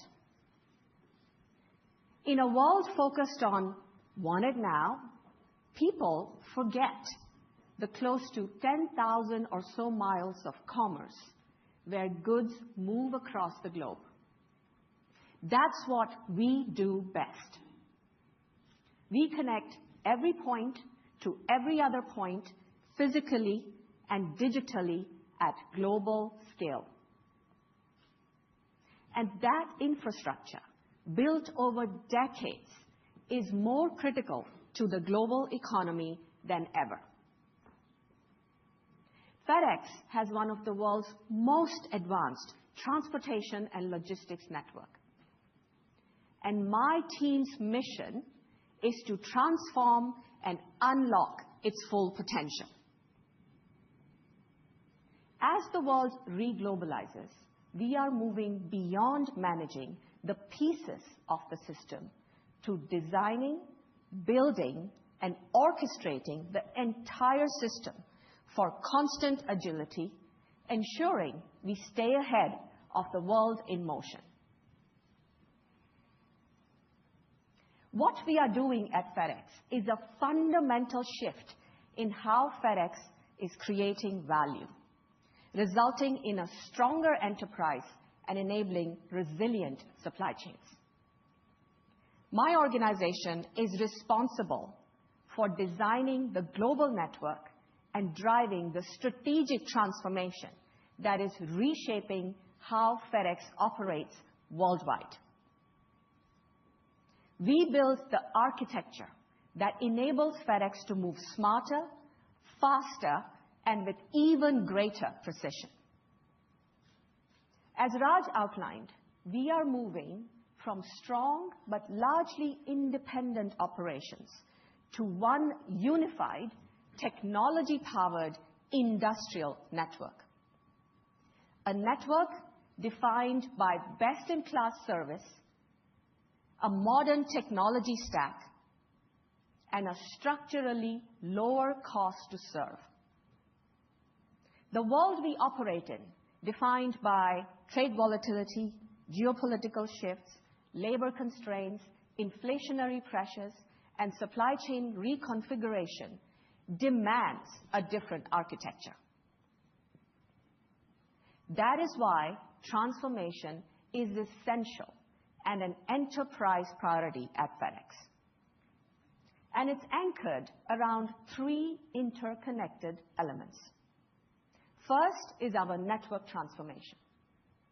Through disciplined planning and execution, we are optimizing how parcels and freight flow through our global air and surface network, enabling greater efficiency, agility, and profitable growth at scale. Second is our digital transformation. Data, AI, and technology power greater speed, increased visibility, and more agile, real-time decision-making across the business. And third is our organizational transformation, aligning as one FedEx team, unified by our people, service, profit philosophy, and guided by our culture values. Drive is foundational to our execution. Drive creates the operating discipline for our transformation and is a core responsibility of my role as Chief Transformation Officer. Drive creates the rigor on prioritization, sharpens value delivery, and ensures accountability across the enterprise. The outcome? We delivered $4 billion reduction in structural costs between FY23 and FY25. This is a new era for our network because historically, capacity was added independently across our networks. Each operating company solved for its own needs, creating overlap, complexity, and a structure that was never designed as an integrated system. We are fundamentally reimagining and redesigning the FedEx network for the future. One that delivers in any environment with the hallmarks of best-in-class customer experience that is simple, differentiated, and seamless across services and geographies, no matter what or where. AI is embedded end-to-end, physical and digital AI integrated across processes, operations, and systems, strengthening decision-making and network performance. And finally, a structurally lower cost to serve, achieved through integrated end-to-end design, capacity rationalization, improved density, and relentless execution excellence. We are already seeing early results. For example, pickup and delivery cost is down by about 10% in our integrated U.S. markets. And hub productivity in Europe is up by approximately 20%. These are tangible proof points that an integrated end-to-end network design drives real and measurable performance gains. This is the first time FedEx has taken a truly centralized approach to how our network is designed, built, and operated. Let me start with how we are reimagining our air network. Tricolor is our global redesign of the intercontinental air network across three distinct systems. First, our Purple system, which is designed to serve the priority parcel service with our fastest delivery commitments, with premium yields. With our Purple network, we move our highest value shipments on FedEx-owned aircrafts through our premium night sorts. This is what the network was originally designed to do.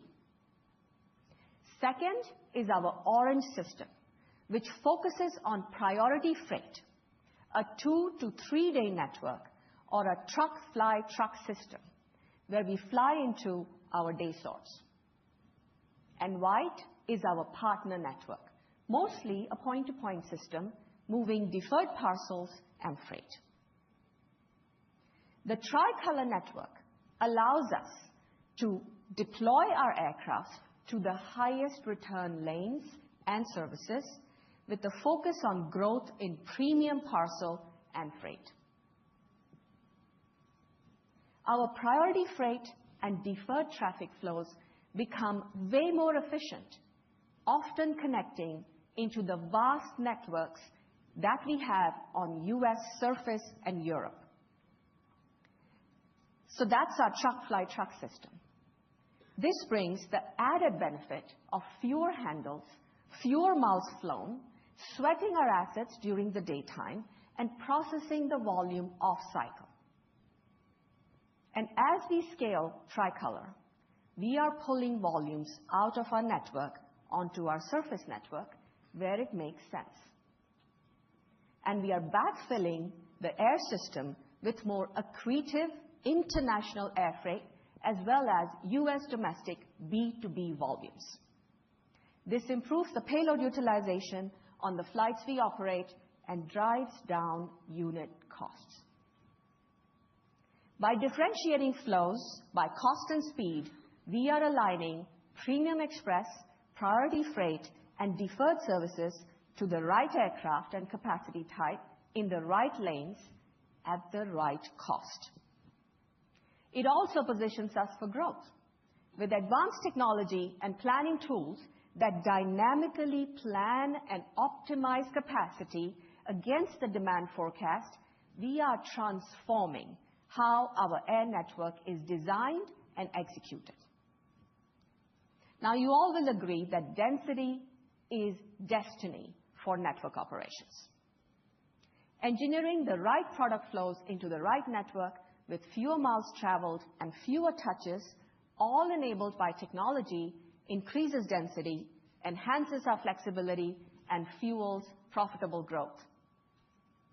Between FY26 and 2029, Tricolor is expected to generate meaningful incremental revenue and operating income growth.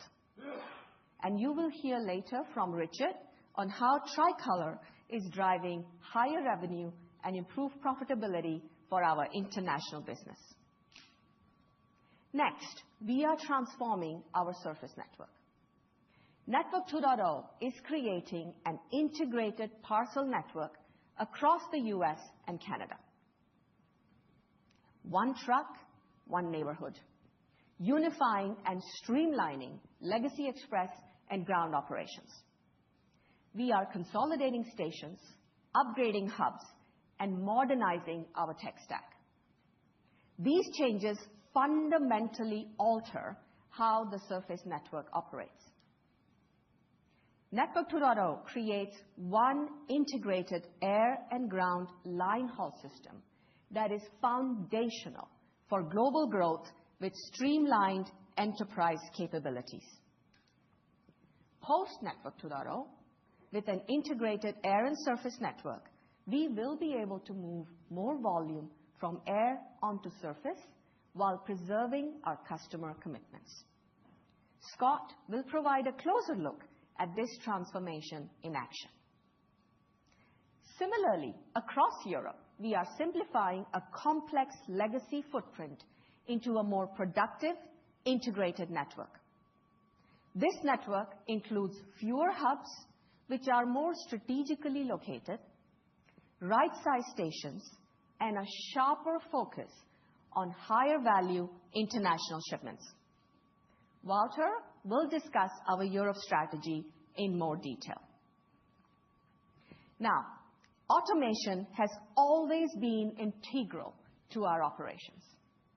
My portfolio also includes the global assets and infrastructure function, responsible for setting the strategy and global standard for our operating facilities and ground fleet. This is the first time we are taking an enterprise view across our physical operating assets on the ground, which creates synergies for us.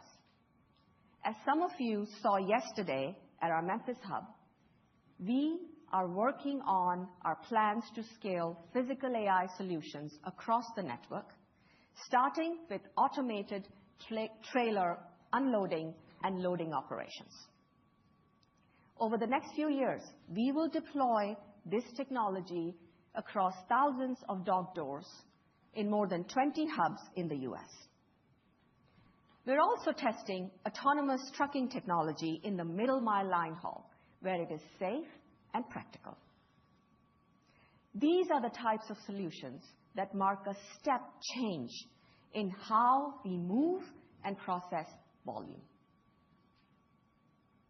We are building the digital backbone that powers the enterprise.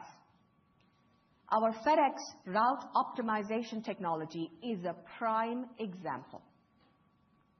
Originally deployed in our legacy ground network, it has now been enhanced and deployed across our surface network in the U.S. and Canada. The rollout has been so successful that we recently expanded this technology in Europe, where it is already improving route efficiency. We're doing the same across our sort and line haul technology as well, thus creating a global, intelligent, and connected ecosystem powered by AI, enabled by harmonized processes and unified data.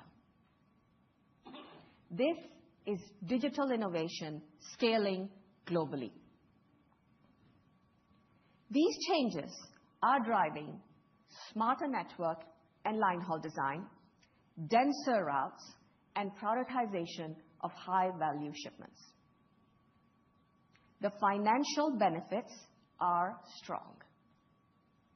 Tricolor delivers performance and density improvements and enables growth opportunities that benefit the bottom line. Network 2.0 is designed to unlock $2 billion in savings by the end of 2027, driven by significant efficiency gains across pickup and delivery, line haul, facility optimization and consolidation, and one FedEx organization. And Europe's transformation drives significant improvement to the adjusted operating income over the coming years. The redesigned network is built to win. It's a smarter, more capable, and more profitable FedEx network, engineered for the realities of today and the opportunities of tomorrow. Raj earlier described our transformation as a triangle, the convergence of network, digital, and organizational change. These are not parallel work streams. They reinforce each other, they accelerate each other, and they scale together. Drive is how we turn strategy into measurable outcomes. It enables us to collaborate seamlessly across regions, across functions. It accelerates outcomes with disciplined prioritization, optimizes investments for the greatest enterprise value, and delivers results with transparency and accountability. We have a consistent and systematic approach using cross-functional transformation metrics and change management across the enterprise. Drive is our enterprise engine for execution, an end-to-end strategic accountability framework that governs our flagship initiatives, including Tricolor, Network 2.0, and Europe. In closing, what energizes me in this role is not just the ambition of our goals, but the incredible power of our network. Our network, which is a living equation of possibilities. Every hub, every station, every route, and every digital link amplifies value. And with integrated end-to-end design, consistent global processes, and disciplined execution at scale, the economics compound. What gives me the greatest confidence, however, is the team behind this work. This new planning, engineering, and transformation organization brings together some of the brightest minds, engineers, planners, and technologists in the industry. People who understand the network at the most granular level and who also see the system as a whole. These are leaders who know how to simplify complexity and turn strategy into results. They are unlocking the full value of our network and creating a structurally stronger enterprise for the long term. And now, Scott will walk you through how we are scaling Network 2.0 across the US and Canada, and how this enterprise strategy is translating into daily operational excellence on the ground. Thank you all.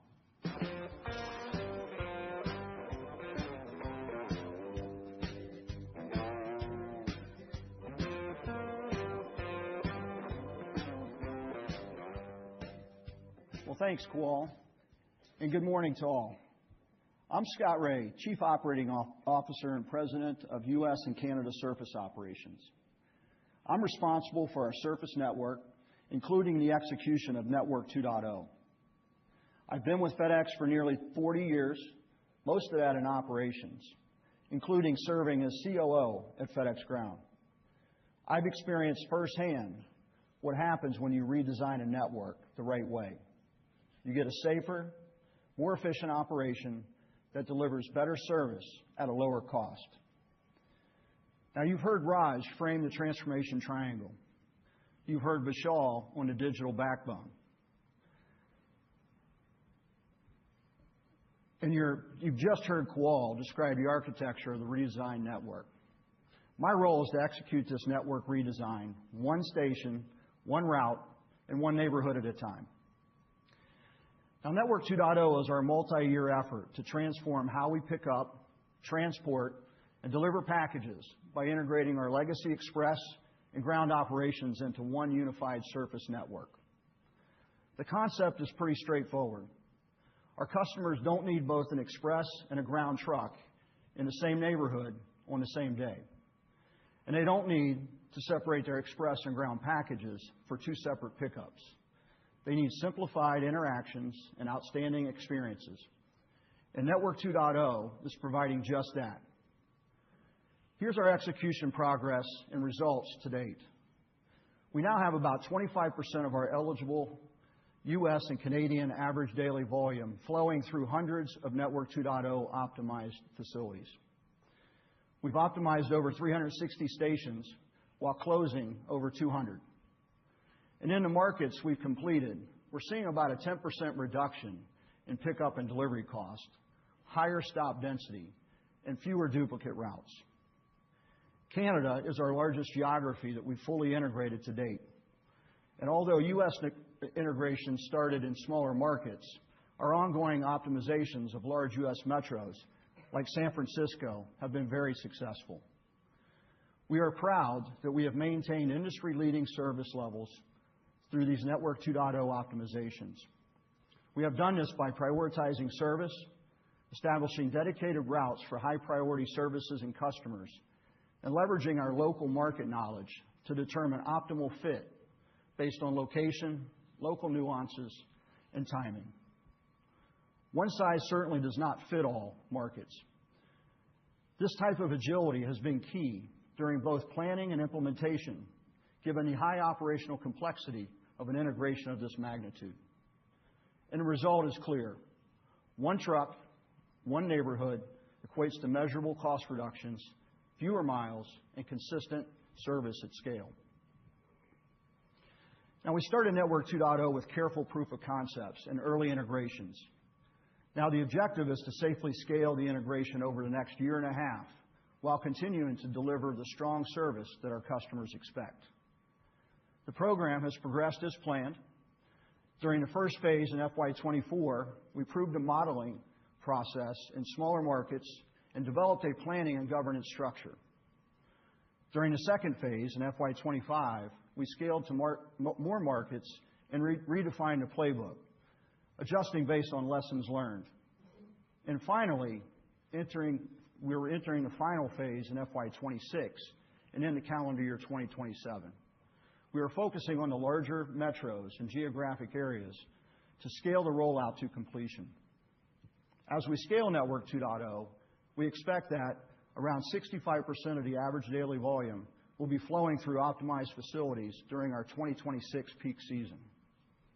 By the end of 2027, we will optimize more than 900 stations, and we will close a little over 475, which represents about approximately 30% reduction in our facility footprint.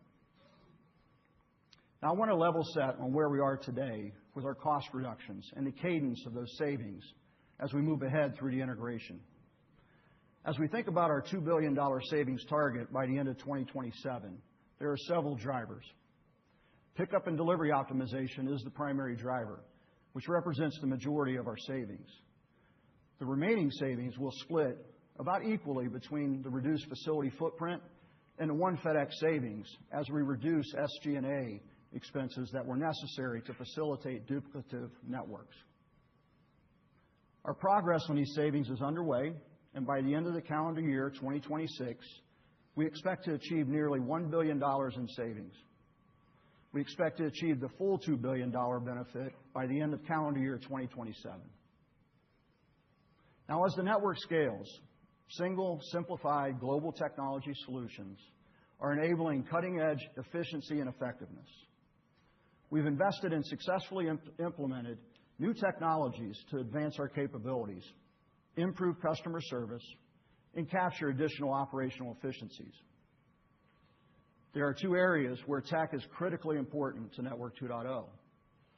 First, let's talk about the last mile efficiencies. Now, Kawal mentioned FedEx Route Optimization, or FRO, which actually optimizes much more than just the route that a driver takes. It enables better service area planning and denser, more efficient vehicle load and route planning. And we're enhancing these route optimization tools to recognize and prioritize high-value traffic, such as healthcare and critical B2B shipments, which Bree discussed earlier. Second, there are unified real-time network tools as we work across air and surface operations to share data and models to act as a single North America transport network. Tools like Network Monitor, which provides real-time visibility of packages flowing through our network, are now available to all field management, empowering better forecasting and planning on the ground. With the help of technology and automation improvements, our operations leaders, dispatch teams, line haul planners can now see real-time load factors by lane and facility. They can see weather impacts and congestion, and performance by lane, route, and station. And predictive analytics flag potential issues, and our tools suggest reroutes before delays become customer problems. For example, when severe weather hits or there's an unplanned disruption, we can increasingly rebalance volume across routes and assets. Rather than reacting after the fact, we can shift volume between air and surface, between lanes, and between facilities to protect service and reduce cost. The result is better asset utilization, faster recovery from disruptions, and lower contingency costs due to less ad hoc purchase transportation. Now, consolidating these operations means significant changes for our employees and service providers alike. And we have been very thoughtful and intentional in how we ensure that they are informed, prepared, and engaged in driving the changes forward. This means communicating frequently and celebrating the many ways that optimized network benefits them.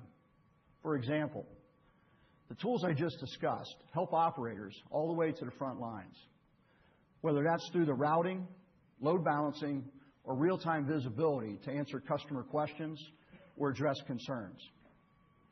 Routes are more efficient and more predictable, Over time, automation and physical AI will help reduce the most repetitive, physically demanding tasks. Furthermore, our leadership teams are finding immense value in the consistency that comes with a unified playbook, consistent KPIs, and a standard process across what used to be two separate networks. Tens of thousands of our team members have been trained on the integrated model with support from the drive governance that Raj and Kawal described. When we meet with frontline teams in the integrated markets, they talk about how Network 2.0 has resulted in consistent metrics, more predictable outcomes, and a better service.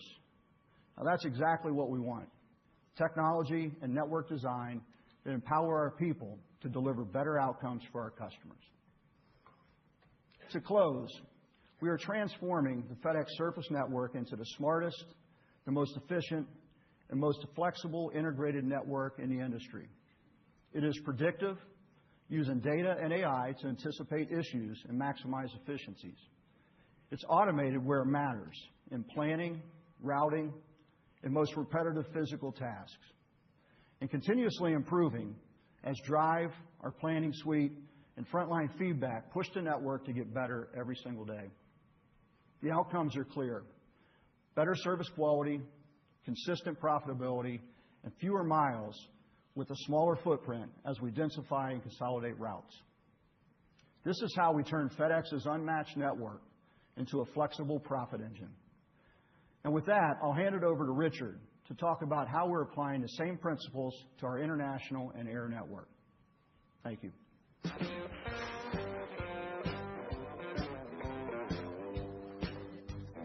Thanks, Scott. Good morning. I'm Richard Smith, Chief Operating Officer for International and CEO of the FedEx Airline. It's great to be here with all of you today. Our international network moves trillions of dollars of goods, as you've heard, across some of the world's most critical industrial supply chains. As Raj, Vishal, and Kawal have outlined, we're transforming our network, which gives us unmatched scale with greater precision and better profitability. My role is to make that shift real across our international and air networks by using our global reach more strategically, supporting the industrial verticals Brie described, and delivering the structural profitability improvements embedded in our long-term plans. What differentiates FedEx internationally comes down to scale, flexibility, and technology. By scale, I mean our unmatched physical scale, paired with differentiated customs and brokerage capabilities, increasingly enabled by AI and digital tools, as you heard a lot about from Vishal earlier.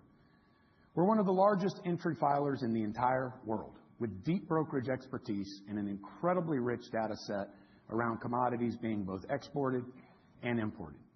This is allowing us to assist our customers in new and differentiated ways as they navigate increased complexity and friction in the global trade environment. We're reducing that complexity and friction for them rapidly. When it comes to physical network flexibility, Tricolor and Network 2.0 give us more levers than ever to align cost with value on a lane-by-lane basis. Regarding technology, predictive routing, AI forecasting, and visibility capabilities like FedEx Surround and our planning suite enable us to run the network better and help customers manage their supply chains more intelligently. Every mile we fly, every sort we run, every shipment we move can be smarter and more profitable because of this combination. If you look at the history of FedEx internationally, we can break it down across three phases. First, expansion, the building out of our network to every major economy, establishing gateways, routes, and capabilities so we could say yes to customers almost anywhere. 5 decades of investment created unmatched global scale, a durable competitive moat. Second, integration, most notably through the TNT acquisition, which gave us a powerful European surface infrastructure. Over recent years, we focused heavily on integrating those assets and operating as one FedEx. We are now in the third and exciting chapter of transformation. On the network side, we have Tricolor, the Europe network transformation, and the linkage to Network 2.0 in the U.S. and Canada. On the digital side, we're using advanced planning and data-driven solutions to better match capacity and demand. On the organizational side, we're moving towards one operating model worldwide, underpinned by Drive, our accountability framework, which will simplify our processes and strengthen said accountability. We're turning global reach into financial returns, evolving to deliver consistent, profitable, high-value international growth. We have a clear roadmap to strengthen our international performance while maintaining outstanding service for our customers. We're focused not only on what's within our control, but on flexing our network to match the evolving global trade landscape. Our strategy is centered on three priorities. First, we're executing a focused Europe transformation, shifting to a higher value mix, optimizing the regional network, and driving process efficiencies to structurally improve financial returns. Second, through Tricolor, we're improving the economics of our international service portfolio by driving growth through premium air freight, lowering the cost to serve, and redesigning the global air network to emphasize speed, flexibility, and density. This enables improved profitability while maintaining service quality. Third, we are diversifying lanes in line with shifting trade patterns, selectively growing revenue and market share on new and emerging lanes where we can compete profitably and deploy capacity more efficiently, largely now thanks to that Tricolor flexible system. These results are driven by execution through better mix, efficiency, and utilization of our aircraft. Executing this strategy requires a clear view of how global trade is evolving, because those shifts determine how we deploy capacity and capital. Manufacturers are diversifying supply chains from single-country models to distributed networks as near and friendshoring reshapes global trade flows. As our customers are global, we are everywhere they want us to be. This is where FedEx's redesigned network is a real differentiator. Tricolor allows us to participate in the freight recovery selectively and profitably and improve density across lanes, as you heard about from Kawal. And this is without adding disproportionate new capacity. It makes us much more nimble and flexible. As you can see on the slide, in Q2, we've reduced our Trans-Pacific outbound purple and whitetail capacity by about 25% and nearly 35% respectively to mitigate the impact of global trade policy changes. We're dynamically reallocating capacity toward faster-growing trade lanes, such as Asia to Europe and intra-Asia. In fact, we partially offset the Trans-Pacific capacity reduction I mentioned by increasing our Asia to Europe purple tail capacity by 20% year over year, providing faster service for premium growth on that lane while flexing down whitetail capacity by nearly 30%. Because we control both the air network and the surface infrastructure, and because we're building an AI-enabled planning layer on top of it, we can reallocate capacity to new corridors faster than our competition. Broadly speaking, we're seeing strong growth out of Southeast Asia, particularly Vietnam, along with markets like India and Mexico as customers reposition supply chains. We are also seeing significant momentum in markets in the Middle East, such as Saudi Arabia and the United Arab Emirates, strong inbound markets. And we are continuing to take profitable share in Europe. Our actions have already delivered improved outcomes, particularly as global trade has evolved quickly this year. Trade is moving, and our network is being adapted in real time to maximize utilization, improve densities, and enhance profitability. As trade patterns shift, how we manage the portfolio across regions matters more than ever. All of these regions and the countries within them are in differing phases of development with different growth opportunities for FedEx. They are not monolithic, and our strategies are tailored to the realities of each market. Our international portfolio is much more diversified than it used to be, with a more targeted approach by region. LAC, Latin America and the Caribbean, benefits from nearshoring into Mexico and broader Latin American B2B trade, leveraging Network 2.0 on the ground in the United States and Canada. Here's our LAC President, Luis Vasconcelos, to share more.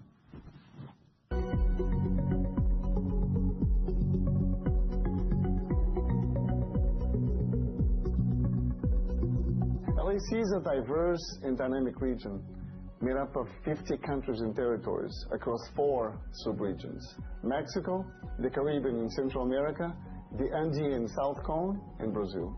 We are the nearshoring bridge between North America, Europe, and Asia.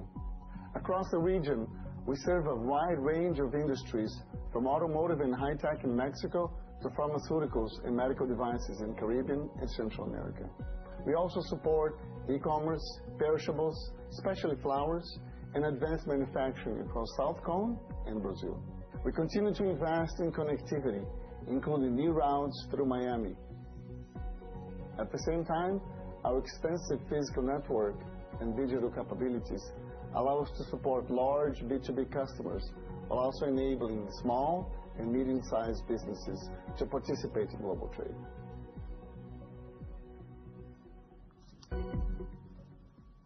Thank you, Luis. In MESA, Middle East, Indian subcontinent, and Africa, we offer expanding B2B opportunities, including increasing manufacturing exports from India, as well as emerging premium cross-border e-commerce. Let's hear from MESA President Kami Viswanathan now.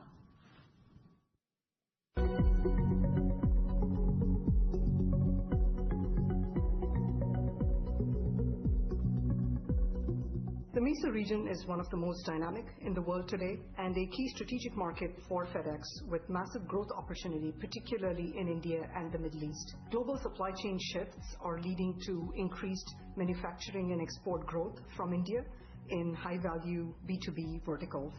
Saudi Arabia and the UAE are diversifying away from oil and gas and focused on industrial and trade growth, and rising consumer demand makes these markets attractive for high-end e-commerce.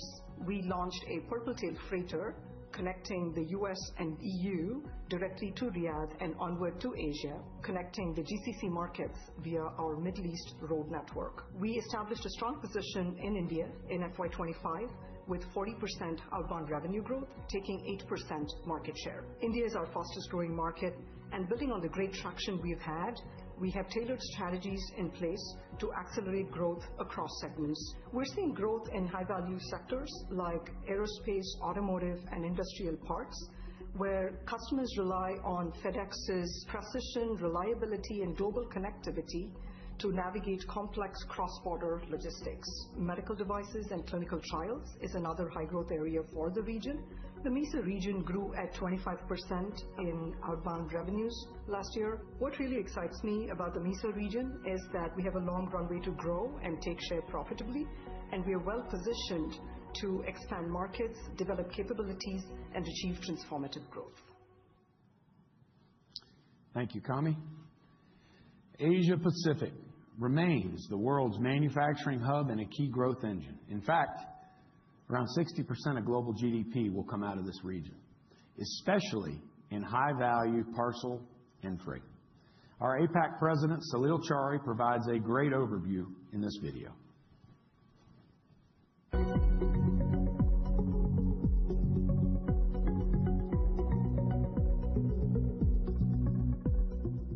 APAC accounts for roughly 1/3 of global GDP and will account for nearly 2/3 of the global middle class by 2030. Asia makes up about 60% of global manufacturing, and in air cargo, APAC represents 47% of the global outbound market and grew 15% in 2024. China, of course, is a critical market, but it is only 30% of APAC round-trip revenue, meaning majority of our revenue is coming from outside China.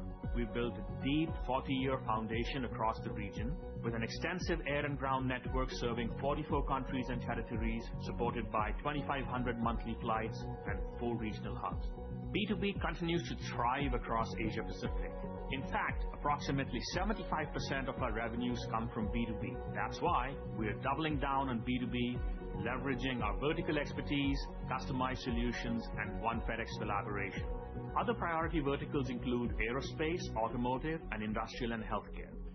We also target high-value B2C, where speed and reliability is important, and this segment commands strong yields. Looking ahead to FY29, our growth plan is powered by 3 engines to capture China and Asia's high-value e-commerce export growth while penetrating additional emerging markets like Southeast Asia, scaling higher value capabilities through investing in vertical-led differentiated offerings, and lastly, multimodal solutions and clearance solutions to win in the air freight market and monetize our global clearance capabilities.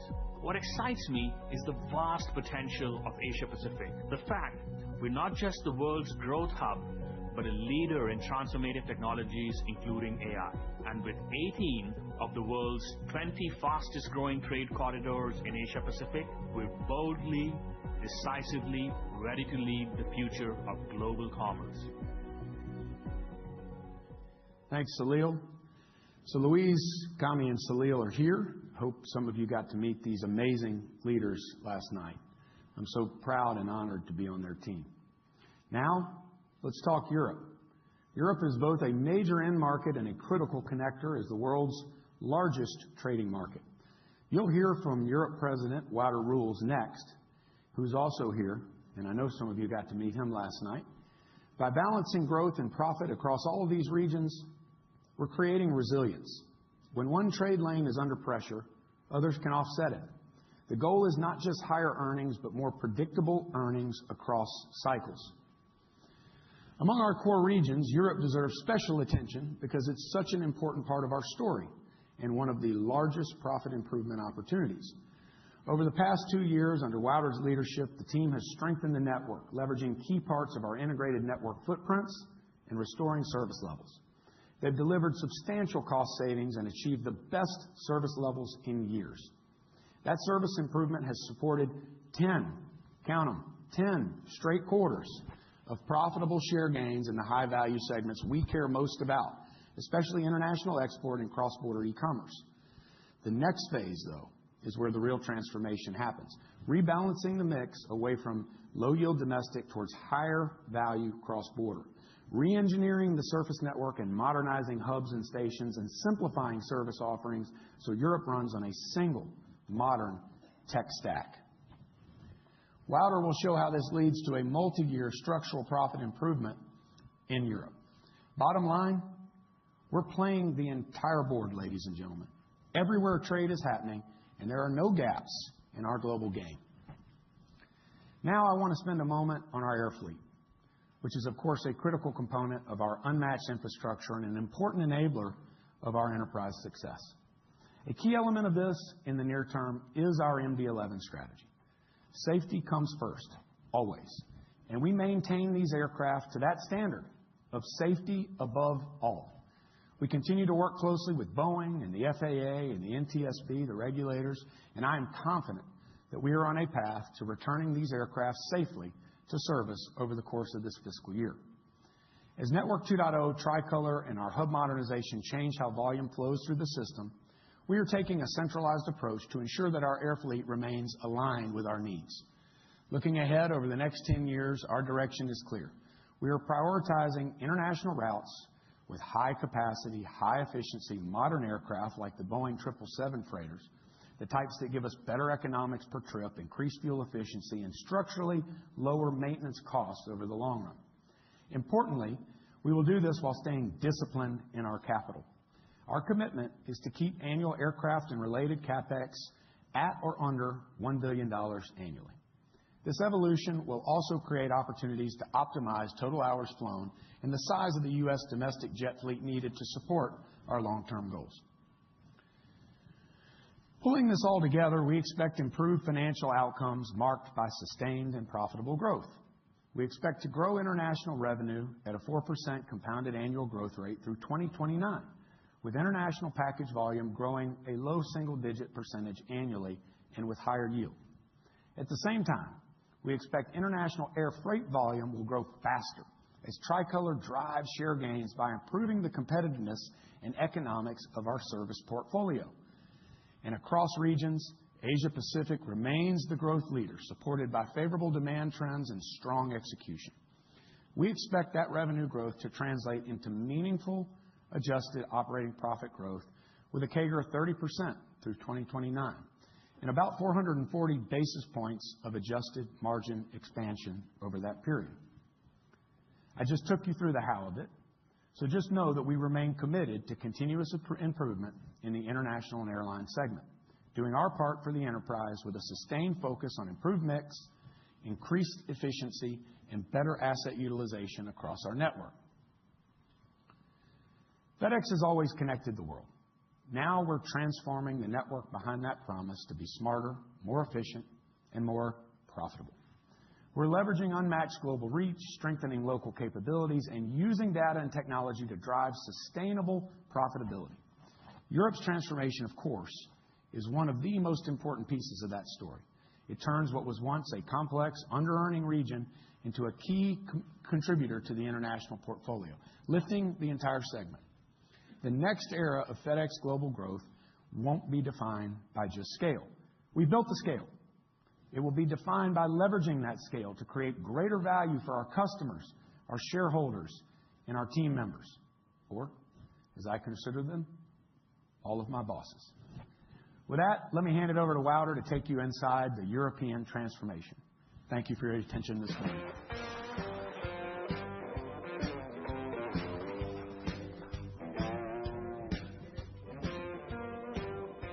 Thank you, Richard, and good morning. My name is Wouter Roels. I'm the Regional President for FedEx in Europe. I have the privilege of leading a dedicated and resilient group of team members who are eager to drive increased success in Europe. Europe is one of the most important and diverse logistics markets in the world.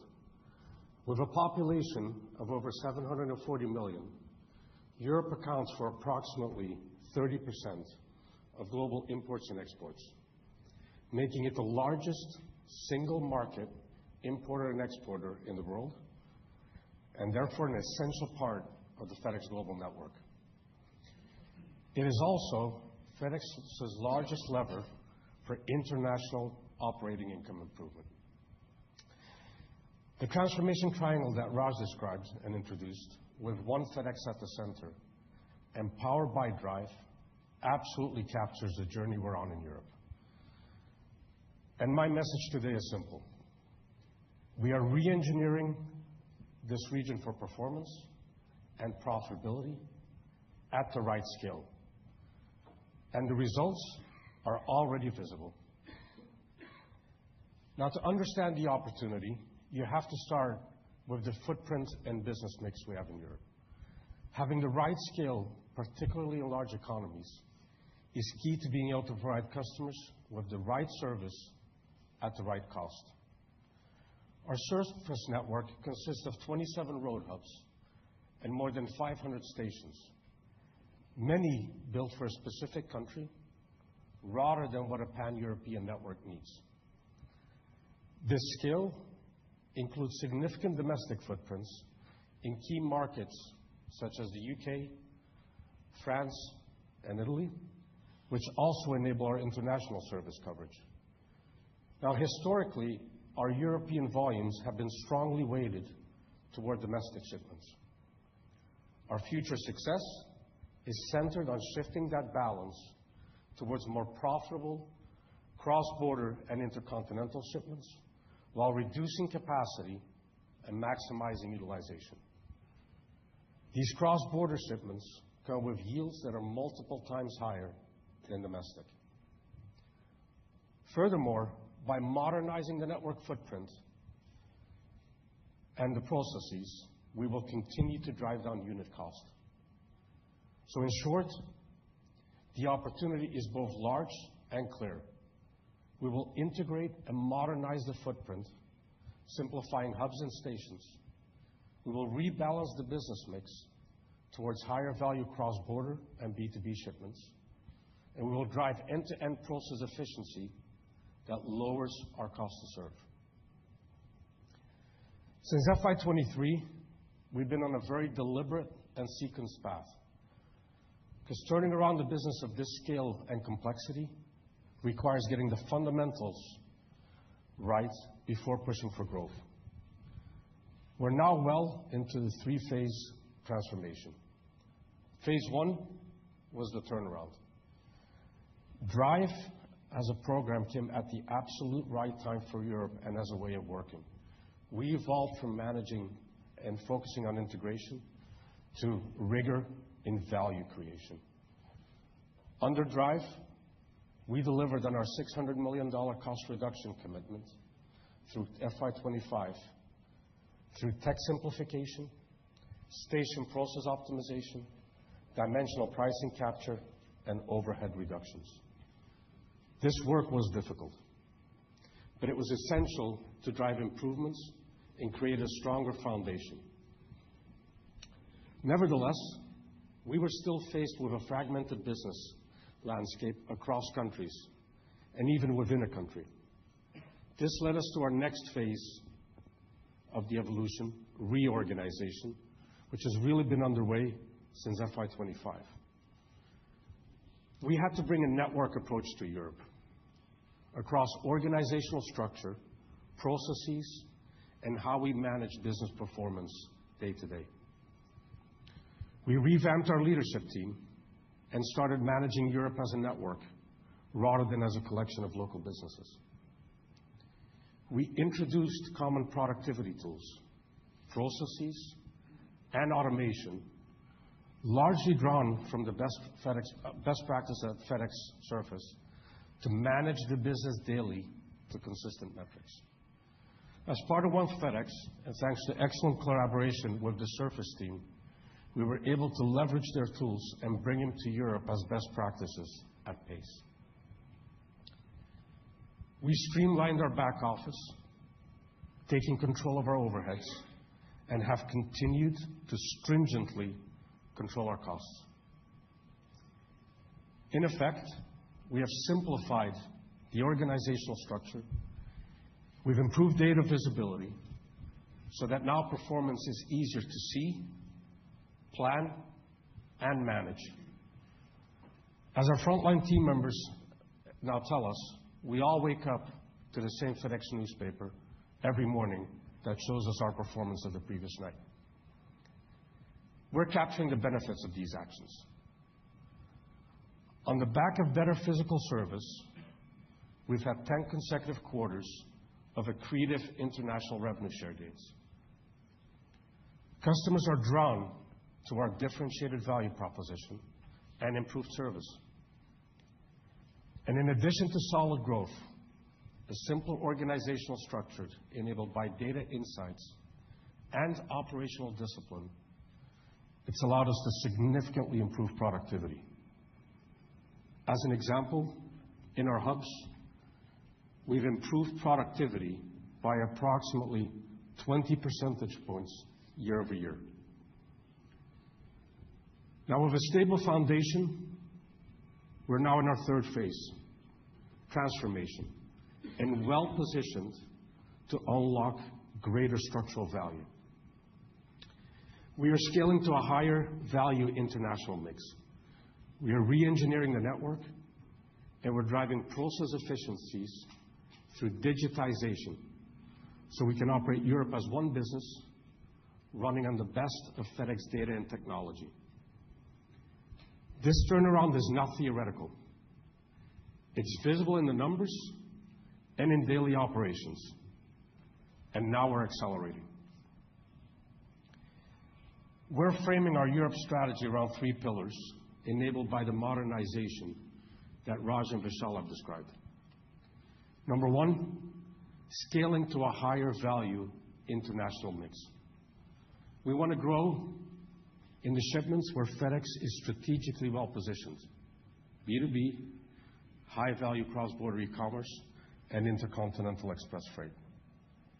Number 2, we're re-engineering the network itself. We're redesigning road hubs, stations, and the flows, and we're powering them with the latest in FedEx data and technology so that we can drive productivity as we move shipments end-to-end from pickup through delivery. And number 3, we're driving end-to-end process efficiencies.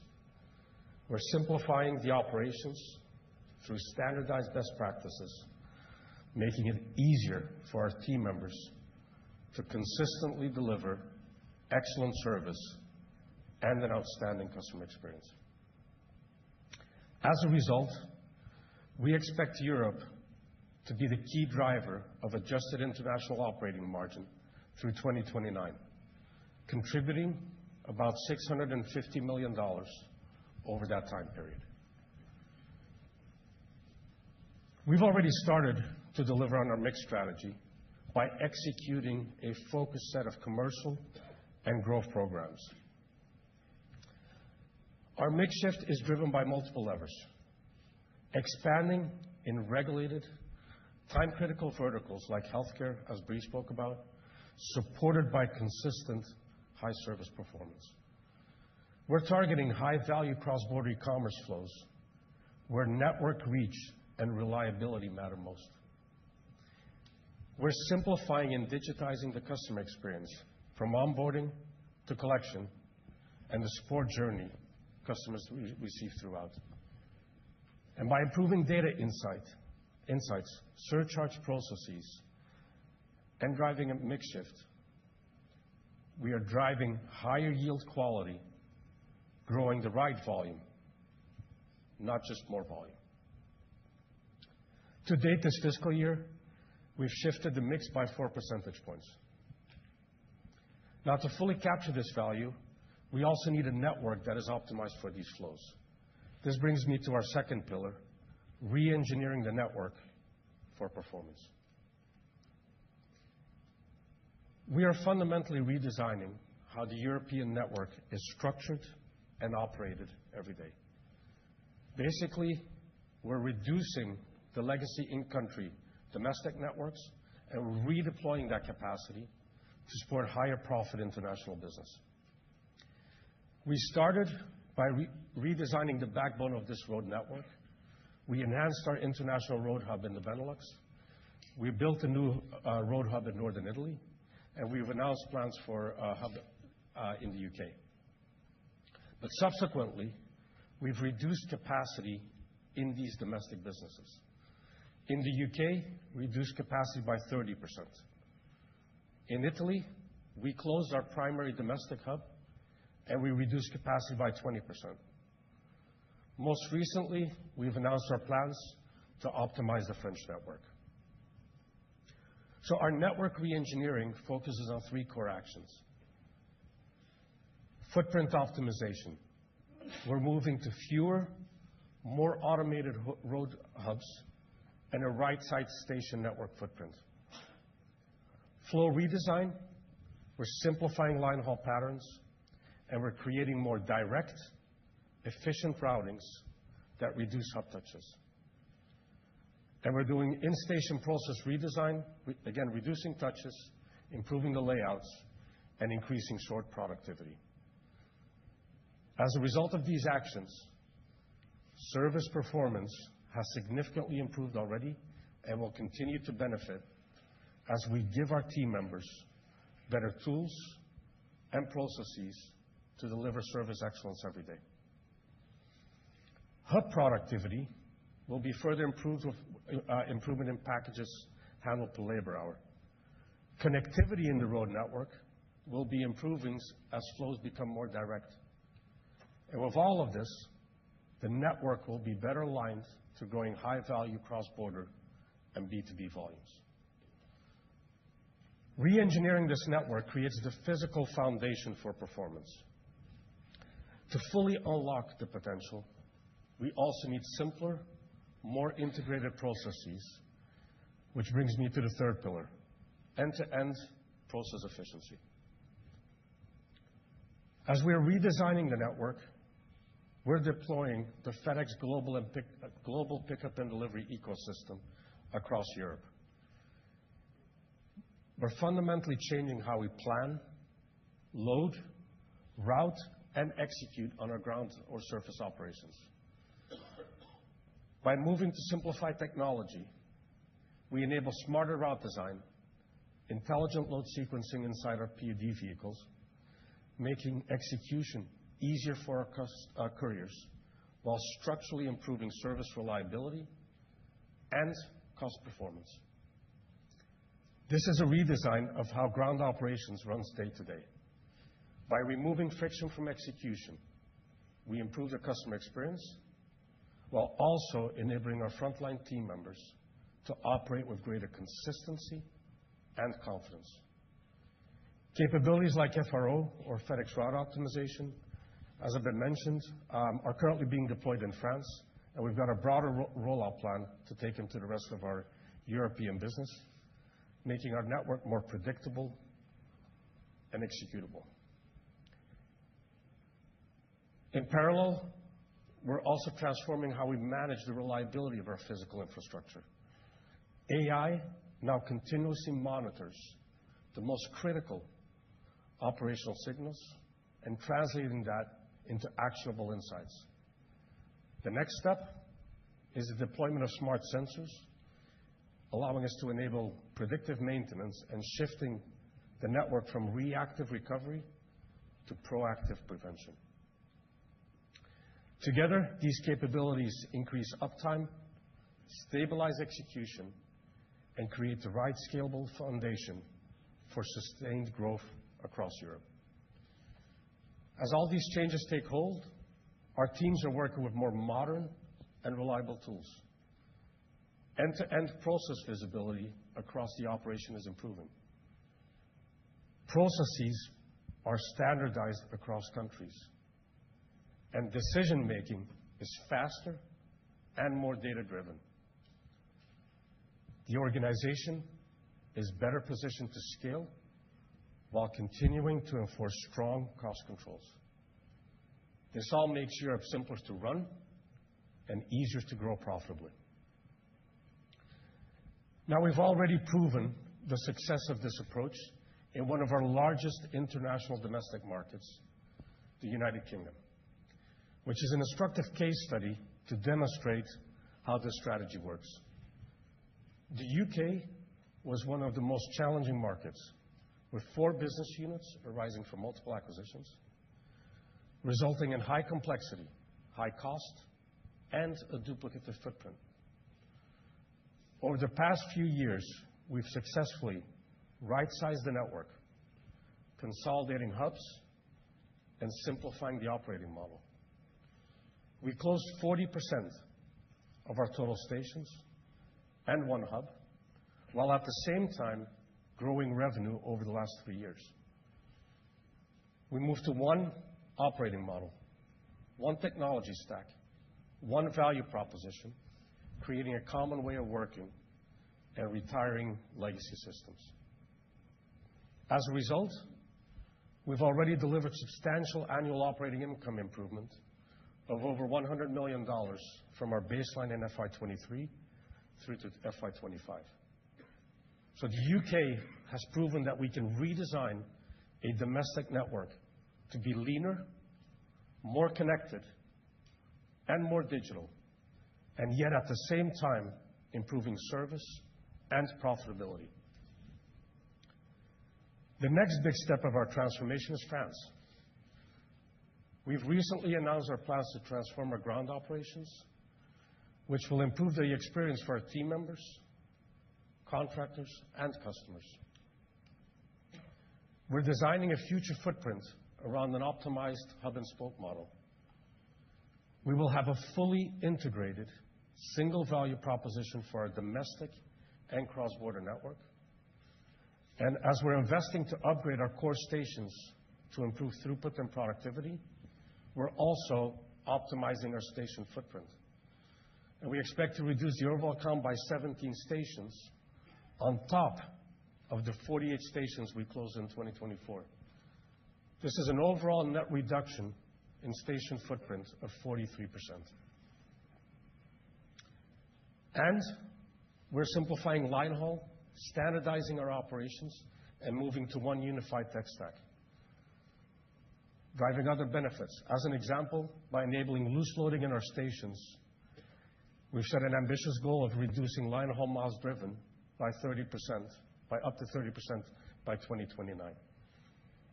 So across the 3 markets, UK, Italy, and France, we're following the same principles: simplify, modernize, and align the network with the product segments where we can grow profitably and win profitably. Now, let me talk in a little bit more detail as well about how InPost fits into our European strategy. InPost is a leading European e-commerce solutions enabler specialized in out-of-home delivery and automated parcel lockers. Built around the scaled automated parcel machine network, and the digital proposition that goes with it. Building on its innovative strength, InPost has expanded into Western Europe, quadrupling volumes between 2020 and 2025. Supported by strong tailwinds, including rising customer demand for speed and convenience, attractive pricing for merchants, and a shift towards more sustainable delivery solutions. InPost's performance reflects the strength of the model. In 2025, InPost delivered 1.4 billion parcels, representing a 25% year-over-year growth. They're doing this very profitably, delivering adjusted EBITDA margins of 29% through the first 9 months of the year. In short, this is a scaled, high-performing last-mile platform in a market with strong tailwinds for convenience and out-of-home delivery. This minority investment will have significant strategic benefits for FedEx. It strengthens our access to a leading customer-centric set of last-mile solution capabilities, an area where out-of-home delivery is increasingly the preferred option for many consumers. There is a clear runway to expand the model and reach more customers across Europe, including markets that remain under-penetrated today. The model is scalable. More density drives higher utilization, and that supports stronger economics over time. Most importantly for FedEx, this investment opens doors. Upon completion of the transaction, we will enter into commercial agreements in accordance with applicable antitrust laws that are expected to yield benefits on both sides. InPost gains access from our broad network and customer reach, and we will benefit from InPost's out-of-home scale and last-mile B2C capability. This is one of the ways we plan to ensure we can deliver on Europe's improvement potential. Now, financially, we also like this opportunity. Given the timing of regulatory approvals for the transaction, contributions from InPost have not been embedded in the 2029 targets that we're sharing today. That said, we expect the investment to be accretive to earnings 1 year after completion, with attractive return characteristics supported by strong cash generation and a clear growth runway. The longer-term cash flow characteristics and growth trajectory enhance the opportunity. The operating model is also clear. InPost will remain independently run by its current CEO and leadership team. There will be no integration, and commercial agreements will be done on an arm's-length basis. InPost will continue to be a competitor and standalone business with its own customer segments, operations, and our financial investment will be reported below the line in other income. The key point is this: InPost is a strong, profitable, and growing business, and the partnership is structured to create value on both sides. In closing, let me leave you with 3 thoughts. Europe is FedEx's largest lever for international profit improvement, and it's already delivering tangible performance gains. We are building a leaner, more connected, and more digital network that is fully aligned with the global strategy that prior speakers have laid out. The momentum is clear, the foundation is strong, and the plan is clear. The early results give us confidence in the path to substantially improve performance. Thank you for your time today, and with that, I'll hand it over to John.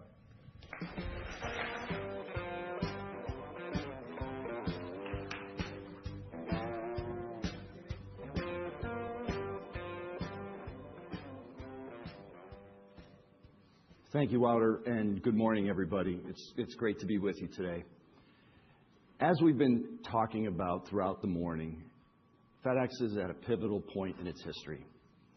Over the past 3.5 years, We've grown adjusted operating income, significantly lowered our CapEx to revenue intensity, and generated over $12 billion in shareholder returns, all despite numerous and unprecedented demand shocks and unique challenges. What stands out is the resilience of our business over this period of time. We've spent the last 50+ years investing in and building the world's largest and most efficient global industrial network, a network that is the foundation of a flourishing global industrial economy and a facilitator for the most efficient transportation of high-value goods. Now, with our assets and capacity firmly established, we're entering a new era, an era of value creation that is squarely focused on three foundational principles. The first begins with expanding operating margins and growing operating income. This is centered on a balance of driving our premium revenue with a competitive cost structure, and leveraging technology to support steady growth and margin improvement. Second is to continue to lower our capital intensity and improve ROIC. This will involve a disciplined approach to capacity management and deploying our capital on the highest return areas of our business, such as with Network 2.0 in our U.S. domestic surface network. These initiatives will drive increased flow-through to the bottom line and boost ROIC.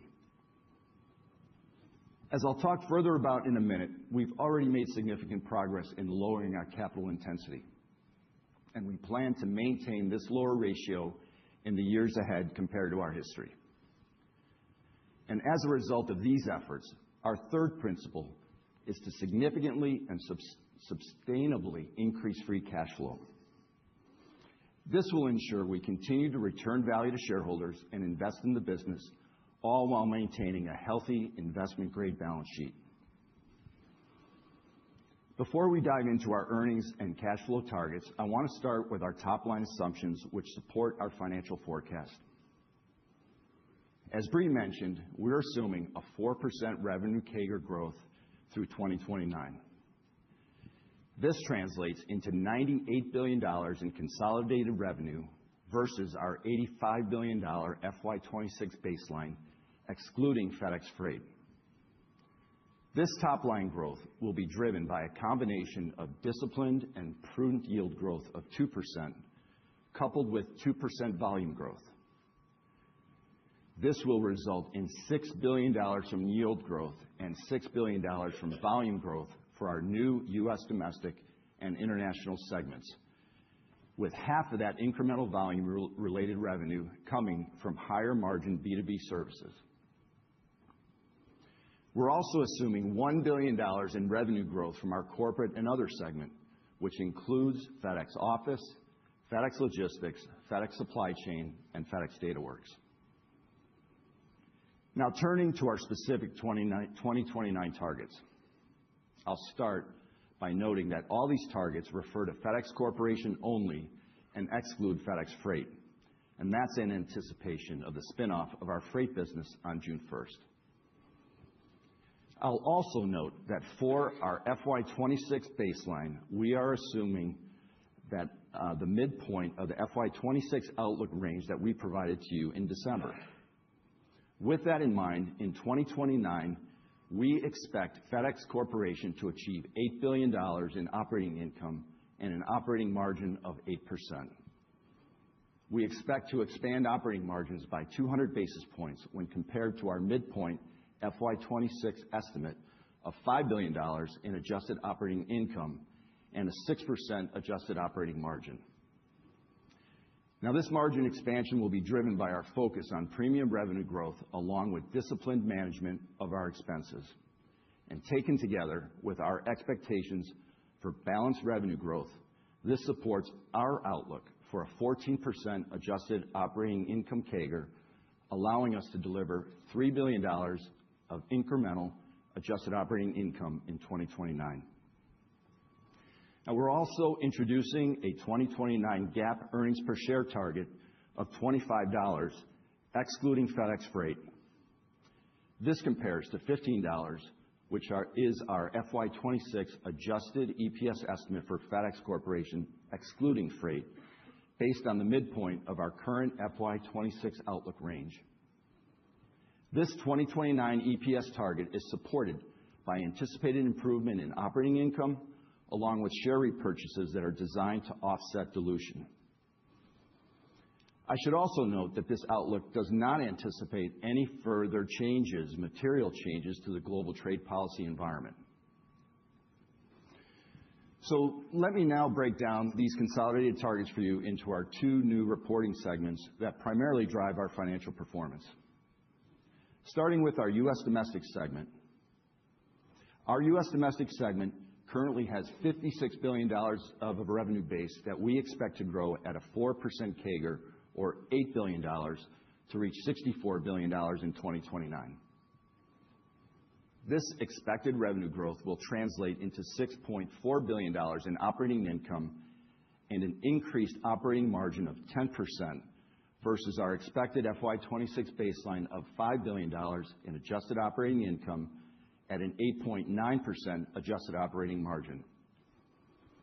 We'll achieve this by continuing to execute on our Network 2.0 and associated One FedEx initiatives, which represent a cumulative $2 billion in annualized cost savings, as Kawal and Scott detailed. In addition, and as you've heard throughout the morning, we'll rigorously focus our top-line growth on expanding yields and continuing to win share in the B2B market, which comes with very strong incremental margins. Our U.S. Domestic segment will also benefit from our targeted longer haul and heavier weight B2C shipments that Brie talked about, and which will support both improved top and bottom-line performance.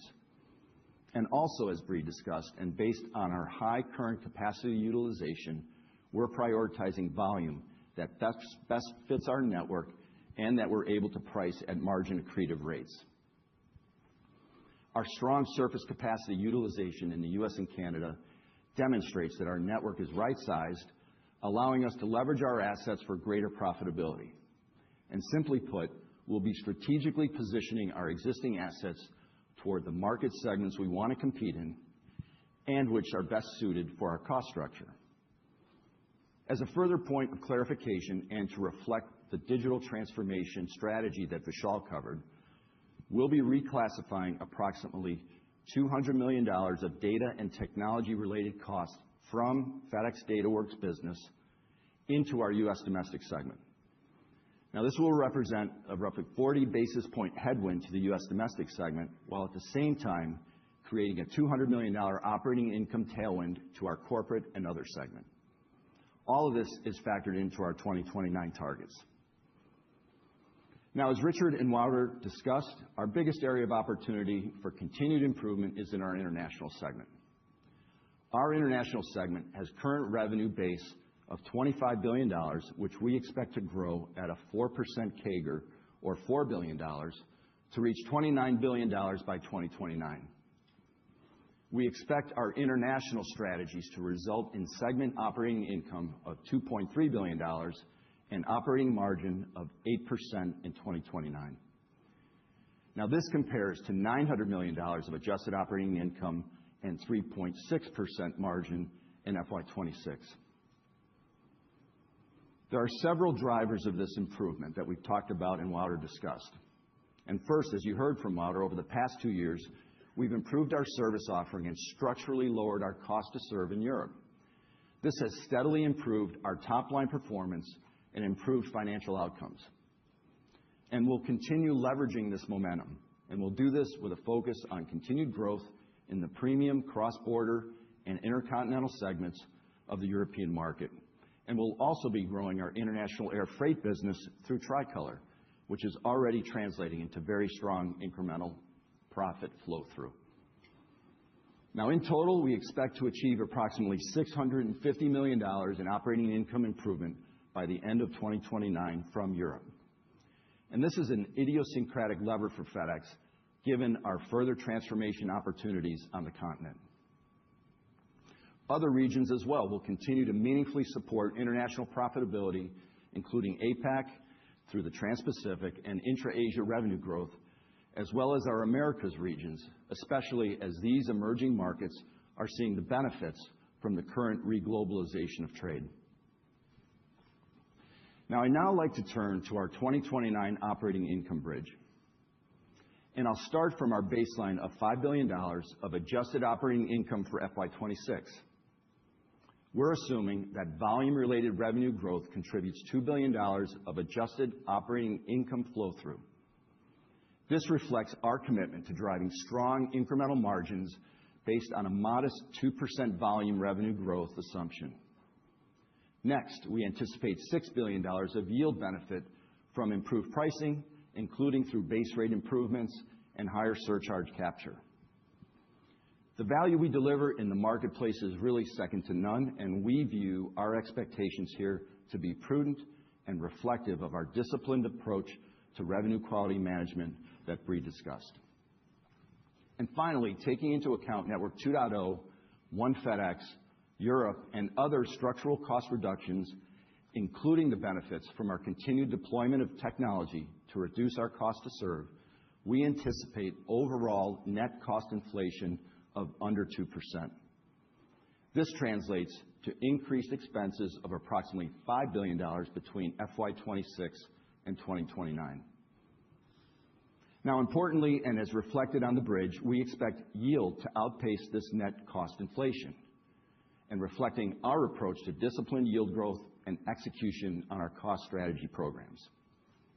All these factors ultimately translate into a consolidated adjusted operating income CAGR of 14% and a consolidated operating income target of $8 billion in 2029. I'd now like to talk about our continuing focus and prioritization on lower capital intensity and higher ROIC. As many of you are already aware, we've significantly reduced our CapEx over the past several years, and will continue to focus on reducing our capital intensity in the years ahead. By 2029, we expect our CapEx to revenue ratio to be approximately 4%, which is well below historical levels. Just for context on that point, excluding FedEx Freight, this ratio was approximately 8.6% in FY20, 7% in FY23, and 4.6% in FY25. With respect to aircraft, we'll achieve our commitment of bringing aircraft CapEx to $1 billion or below this fiscal year. As Richard discussed, we expect aircraft CapEx to remain at or below $1 billion through 2029, which will further support free cash flow expansion. Moreover, our 2029 CapEx plan assumes 90% of our capital investments will be for maintaining our network, modernizing our equipment and facilities, and other efficiency-related needs of the business.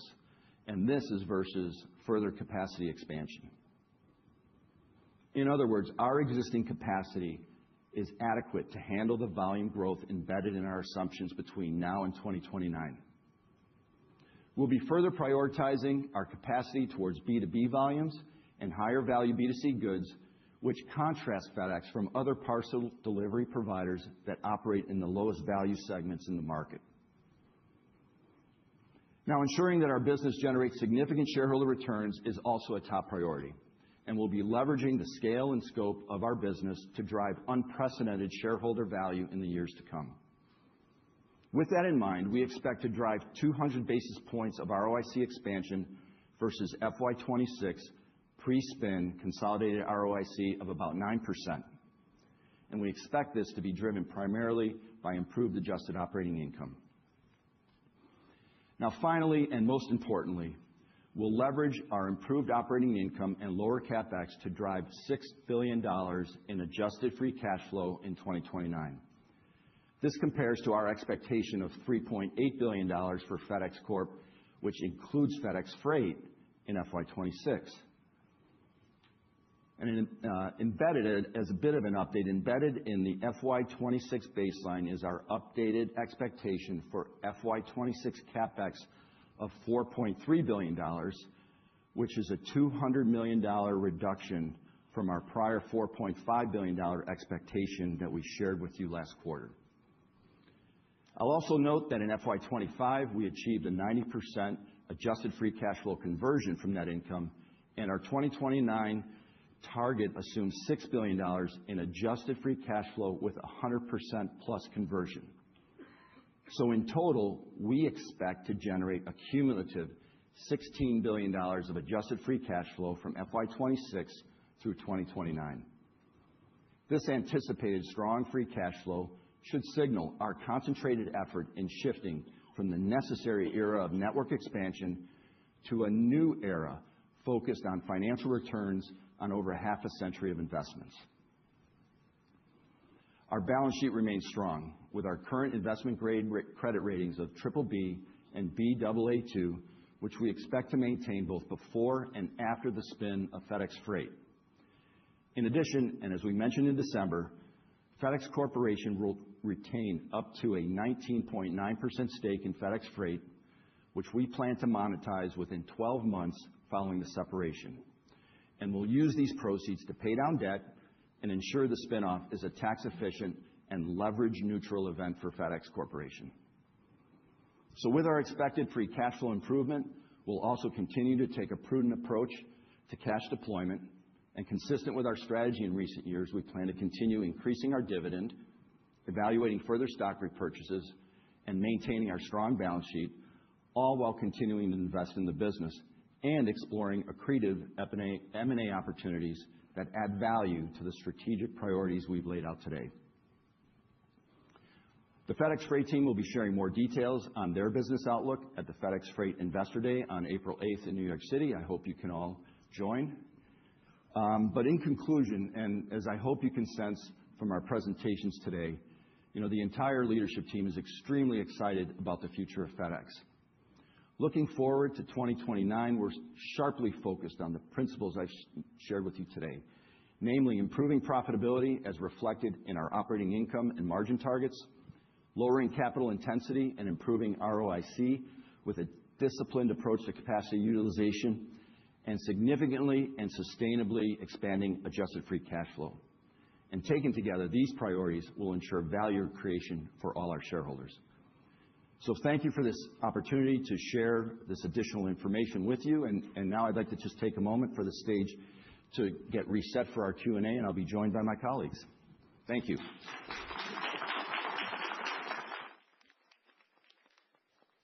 I'm pleased to be joined on stage by all of today's speakers for our final Q&A session. As a reminder, please raise your hand if you have a question, and a mic runner will come to you.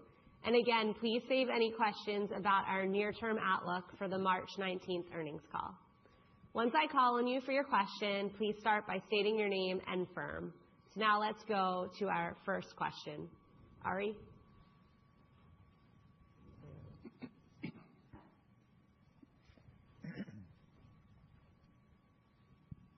Hi, thank you, and thank you for the comprehensive presentation.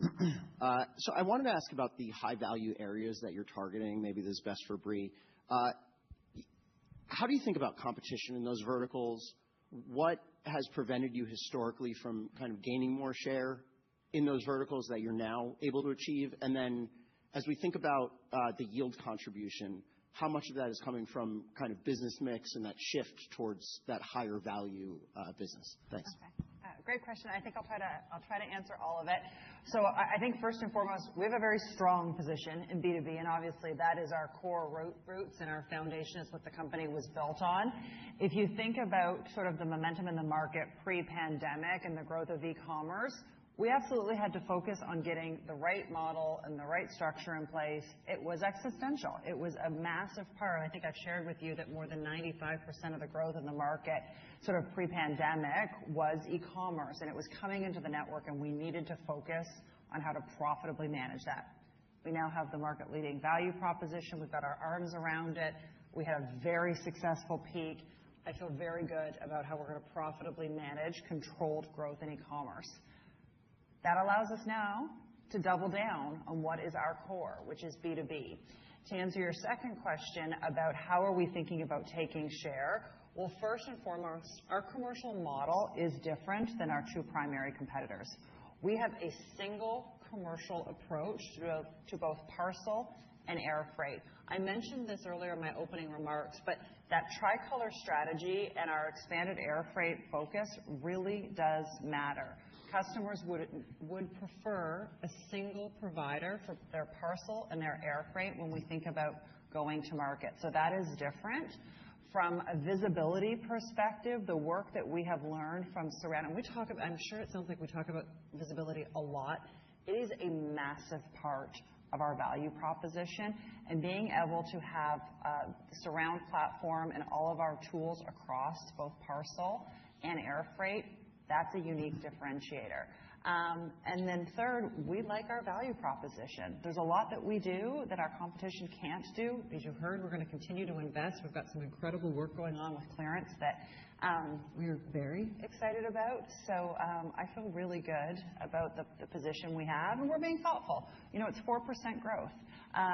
So I think it's controlled, it's prudent, it's disciplined, and we feel good. I think there was a third part. Yield. Yes, we like yield growth.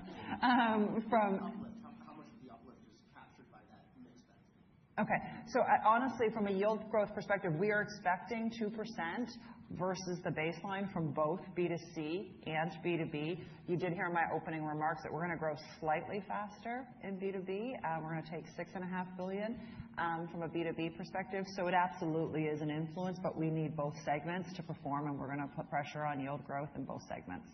Great question. Thank you. Ravi?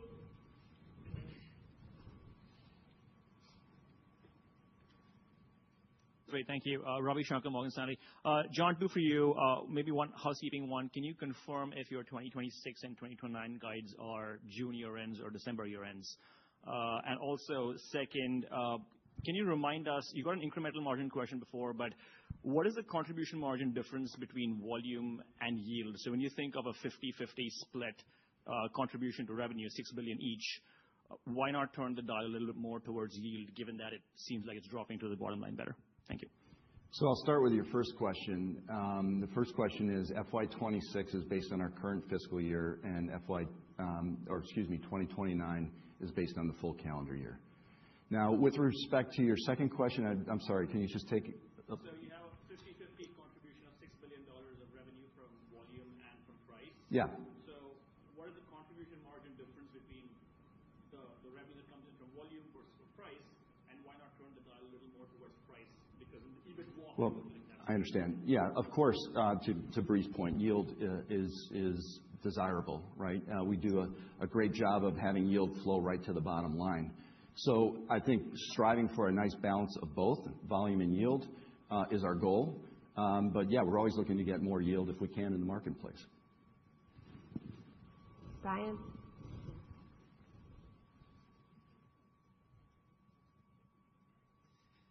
Hi, good morning. Brian Ossenbeck from JP Morgan. One housekeeping, then a Europe question. So just on the other revenue growth, is there anything in there for DataWorks or Nova in terms of the higher margin stuff you're potentially doing with other customers? So just to clarify on that. And then just Europe, Patrice mentioned, it's complex. It's been under-earning for a while.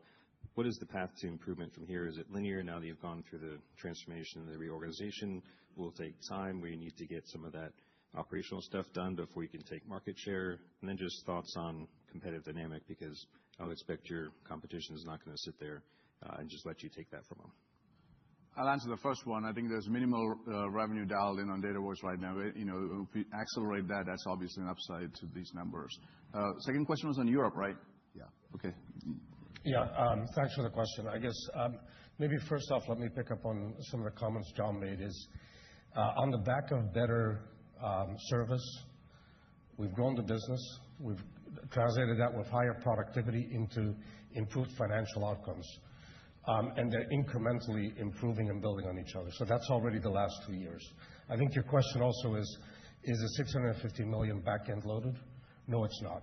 Yeah, so sequentially, it's being delivered. Overall, if you look at the European transformation program, as you mentioned, it's quite broad-based. There's a lot of changes happening from an infrastructure point of view, from a value proposition point of view, organizational. But it's not a flick of the switch. We're incrementally bringing capability to market, to our team members. We're testing it at the moment. We've got FedEx route optimization piloting in France for the last 2 months.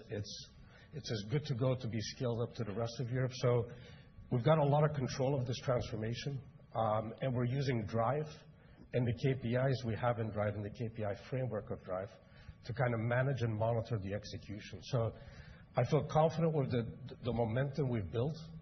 It's not back-end loaded. We're monitoring the top line, the bottom line performance every day. The majority of the benefit is coming from the cost side, and we're making sure that we monitor the productivity that we're seeing at every station, at every hub on a daily, weekly cadence to make sure we're monetizing this. In terms of competition, I think the other thing I'll say is if you look at our market share today in Europe, from an intercontinental perspective versus what we have intra-Europe, our intra-European market share, whether it's parcel or freight, is a fraction of what our intercontinental is. We have a lot of share opportunity to have. Our customers are happy with the quality we're giving and with the uniqueness of our network as well. Our road network spans from Turkey to the Nordics to Portugal with time committed, with the same visibility tools that Brie was talking about, with one face to the customer, which is a unique offer on the European landscape. So we feel confident that we can get that share gain as we've shown the last 10 quarters, right? There's nothing to drive confidence like building the momentum that our organization has done. And I'm incredibly proud of what the European team members have shown in terms of resilience and commitment to this journey ahead. I'll just add one thing to that, which is, Wouter, Bree, Raj, all of us have sat in with large customers in Europe. We have a phenomenal sales team over there that knows that market quite well. And again, as evidenced by the 10 consecutive quarters of taking share, the customers are excited that FedEx has arrived in Europe. So that's another thing we hear quite frequently from these customers. They're excited to have us there in the market, playing at the level we're playing at now with service levels and efficiencies. Stephanie?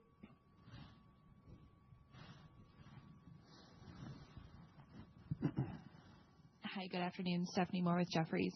As you look at your 2029 targets, I think you've been very clear that, especially on the top line growth, that you're being prudent in your underlying assumptions, especially given your view on the macro. So if you do end up seeing performance a little bit better than you expected, whether it's macro or your own doing, how would you balance that outperformance and additional investments and reinvesting back in the business, especially given your point about capacity being in a pretty good spot? Thanks. So let me take that one. And I think, first of all, from a planning perspective, we wanted to be prudent here in terms of how we think about it, because we think because of the significant transformation underway, we can generate a lot of operating income growth. If the numbers are higher, obviously, that contributes significantly to the bottom line. And we will be very, very prudent in how we take capacity in this. I think we have enough and more capacity to adjust to another, a few more points of growth, because there's opportunity to change the mix even more. That's what our focus is going to be. And also, we have opportunity to leverage the assets that we have in off-cycle as well. So we don't expect in this time frame to have significant additional capacity, even if there is some tilt in the volume growth in this time frame. I think that's what you're asking, right? Okay. Thank you.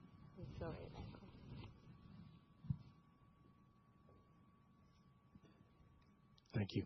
Jason Seidl, TD Cowen. I want to go to Scott. Scott, you said you've optimized 25% of U.S. and Canada already and 65% by the end of the year, but that you've already seen a 10% reduction in the P&D cost, but those are smaller facilities.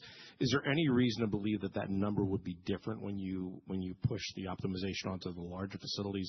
And then a quick question on sort of InPost. Is sort of the ownership structure at InPost done more to make sure that it clears the European regulatory hurdles?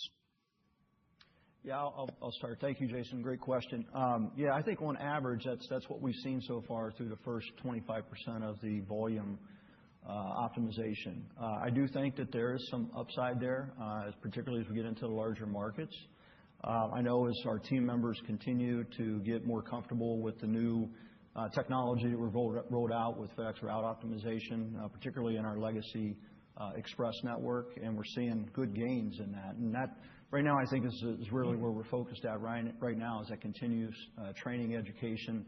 And as the network continues to optimize and gets more stabilized, we do believe we're going to continue to see more improvement. And I'll take the question on InPost and the regulatory considerations. Of course, in a transaction like this, there are regulatory considerations, but really the deal structure was designed around what's in the best interests of the players that are participating. And from our standpoint, both a prudent investment as well as a commercial agreement that will benefit us. But the regulatory process will take its course. Yeah, if you think about it, in the marketplaces we're talking about, in the domestic segment, in the out-of-home segment, our market share is 0 or close to 0. So that's where the starting point is. Okay. Connor.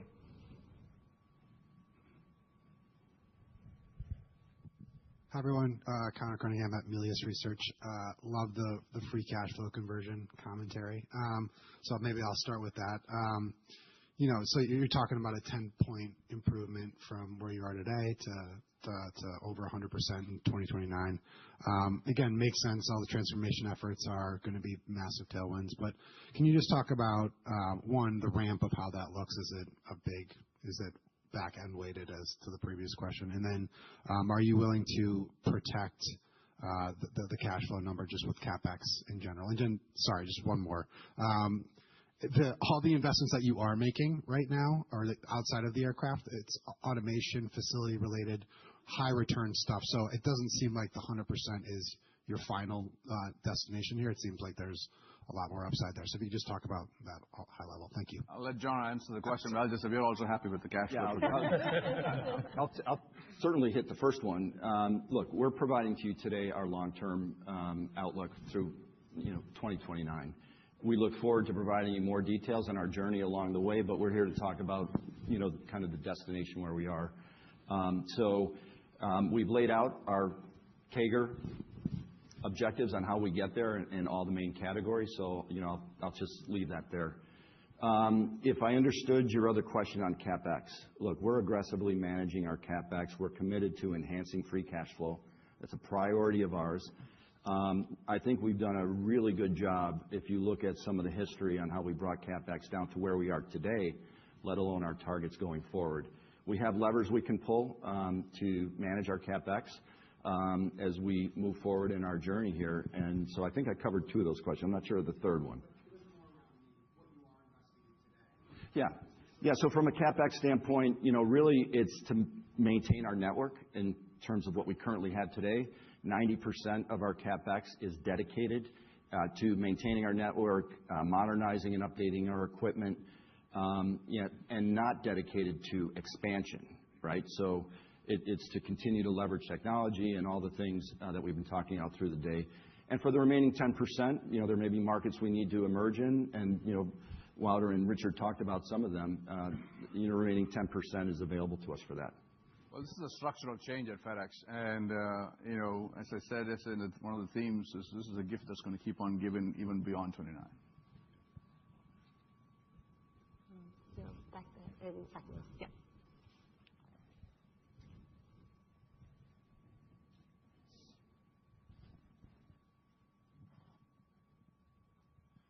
Hey, thanks. Eric Morgan from Barclays.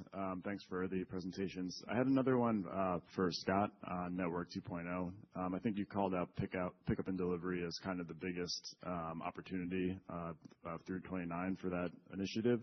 Can you just speak to maybe the line haul side? I know there are a couple references to shifting, air to surface where it makes sense. How kind of automated is that? What's the opportunity there? And I guess what's kind of contemplated in the 29 outlook? Yeah, great question, Eric. Thank you. Yeah, so from a node connection, naturally we have more nodes that we're connecting with the airline in this new transformed network. But that was baked into our business case that we originally laid out. We do see opportunities as we continue to work on our, I'll say, technology to help us with the integration and flow of our packages. You heard me talk about Network Monitor as more of a visibility tool, but also looking at the opportunity to help at origin to be able to put the package not only in the right network but in the right lanes. We see opportunity to continue to drive efficiencies in that space as well. And I'll just add that it's connected to your question about CapEx as well, because a dollar of CapEx is not a dollar of CapEx. So when you're automating these facilities, particularly your sort facilities, in one integrated network now, there are upstream and downstream benefits of those sort locations being much more automated and technologically advanced and efficient. So that's why we're so focused on that part, because there's benefits to the pickup and delivery operations. There's benefits to the aircraft CapEx side. If your facilities can't process the volume as efficiently, if they can't make all the splits, you actually drive up your aircraft CapEx artificially. So that's why we're so focused on that. And it's also important to note Kawal's role here, as she so eloquently covered in her presentation. Now we are able to do this optimization end to end. And if I can build on that, Rod, so to Scott's point, we are planning to deliver $2 billion by end of 2027, which includes not just pickup and delivery, but also facility optimization and One FedEx. And I think some of you saw our automation show displayed at our Memphis hub, and a lot of those units like robotics and IBIS play a big role in us being able to deliver those savings. And if I could, at the risk of piling on just a little bit. We talked about One FedEx and bringing Network 2.0, the two companies together. This is another area when we're talking about capital. We've instituted an enterprise-wide capital review board. In the past, it was two separate companies that would make their own capital decisions, not knowing what the other company was doing. And now there's a much more consolidated, coordinated effort on CapEx discipline. Donald?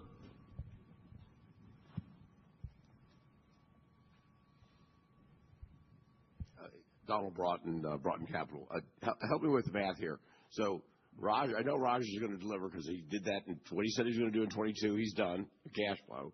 So you said you're going to get us to $98 billion in rev and 200 basis points of margin improvement by calendar 29. Mm-hmm. Now, Scott, you said you're going to get us $2 billion. I'm guessing that's in run rate from Network 2.0 by the end of 27. So that's $2 billion. That's 200 basis points. So there's got to be more than that then. If the rest of the savings described is not 200 basis points, it's. So look, as we've laid out and as we've frankly discussed in the past, not every dollar savings, structural cost savings necessarily flows through to the bottom line. There are other offsets to that, including some of the business expense costs.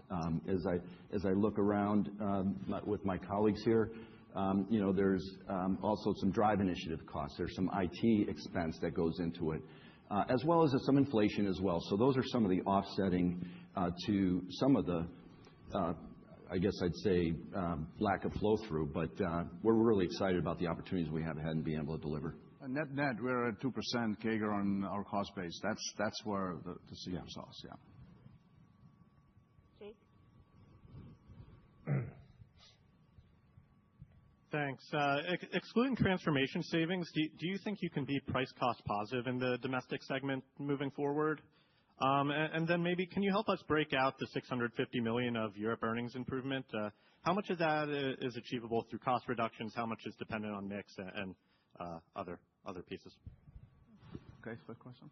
Yes, that's the goal. Yes. Absolutely. You saw it on the bridge. That is absolutely our intent. Okay. Border? The majority is cost, but there is a mixed component in there as well.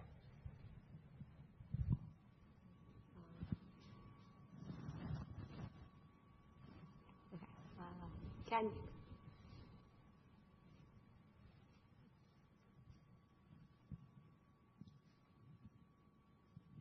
Thanks, Jenny. Hi, Ken Hexter again from B of A. Raj, I think maybe a little while ago, we talked about how when you roll out Network 2.0 for each region, there was a cost involved, but that we shouldn't expect to see the cost disappear very quickly because you want to ensure quality. And then as you roll out new markets, there's new costs.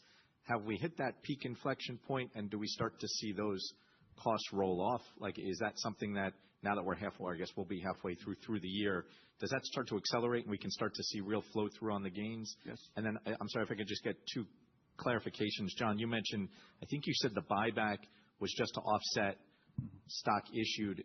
Is there no buyback? So the $16 billion, is that upside potential of buyback? I'm sorry. The stock buybacks we've included in our 2029 outlook includes stock buybacks to avoid dilution, but not more. Not more, right. Yeah. And then, I'm sorry, just the two clarifications if I could. The other one was, Jenny, I know you said keep it long term, but if you're talking about a 3Q beat, does that mean if you keep talking to the midpoint that you're expecting a 4Q miss, or does that mean the CAGRs that you're talking about are actually lower than you're talking about because you're off a higher base? I know you want to keep it longer term, but I think that sets the base of 26. Thanks. Well, let me on the Network 2.0, I think we are going to start seeing benefits. Obviously, we're already seeing benefits now, and there's just, obviously new markets, we're rolling, there's some investment, but they're getting the benefits of the ones that we all rolled out. So we see $1 billion of benefit in calendar year 2026. So that'll be a good starting point to go into the next year. So that's in there. As far as the other question, listen, we have given a number in the last quarter. That's where we base everything off of. We will just hold on to that, and we will update you when we get to the March earnings call. I think that's a more disciplined way of doing this. Thank you. David?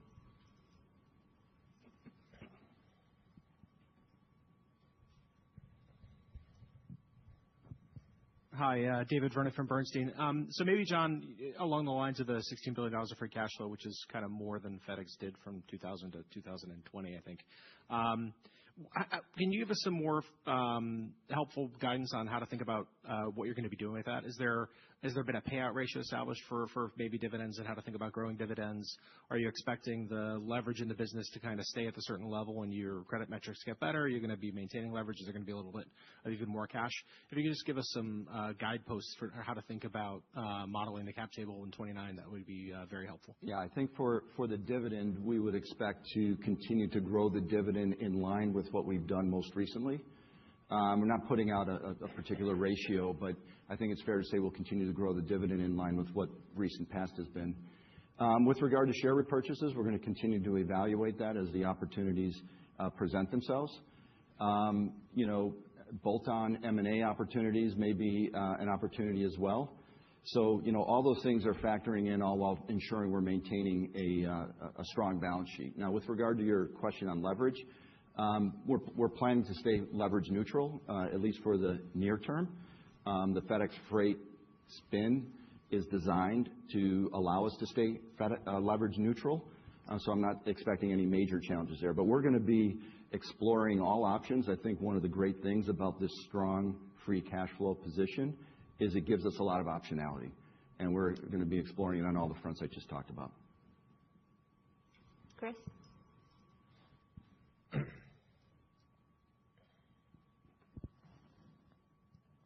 Thanks. Chris Wetherbee from Wells Fargo.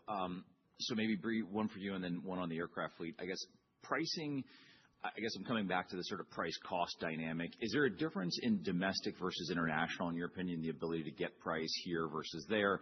And then as we think about the aircraft fleet, I know, John, you noted I don't think you need more capacity to handle the volume that you guys are thinking about. But how does that look in fiscal 29 from an aircraft perspective? Do we have the same amount of planes, roughly speaking? Do you draw that down at all? Maybe Richard's perspective would be great. Thank you. Brie first. So from a price perspective, yes, there are going to be different levers that we're going to pull from a pricing perspective. You heard Wouter's focus, in particular from an international perspective. One of the biggest yield levers that we are going to pull is that we are going to shift that mix shift, especially in our European division. As we talked about, the TNT was a collection of domestics. We now have the strength in inter-Europe. We have tremendous market share potential. And so one of the primary drivers you are going to see is you're going to see actually, and that's actually why you're not seeing total international grow even faster from a volume perspective, because we're going to hold and potentially reduce volume in some of those domestics to make room for the inter-European. That also has a pretty significant yield power. In addition to that, we are looking at our weight in the international market with the change of the de minimis. There is a good balance there, and Richard and I talk about it on call all the time about having, the right mix of freight and parcel. It is something we think about a lot from a density perspective.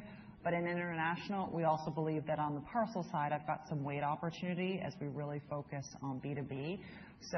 And then I guess third, from an international perspective, as Raj called out, our pricing team is now global.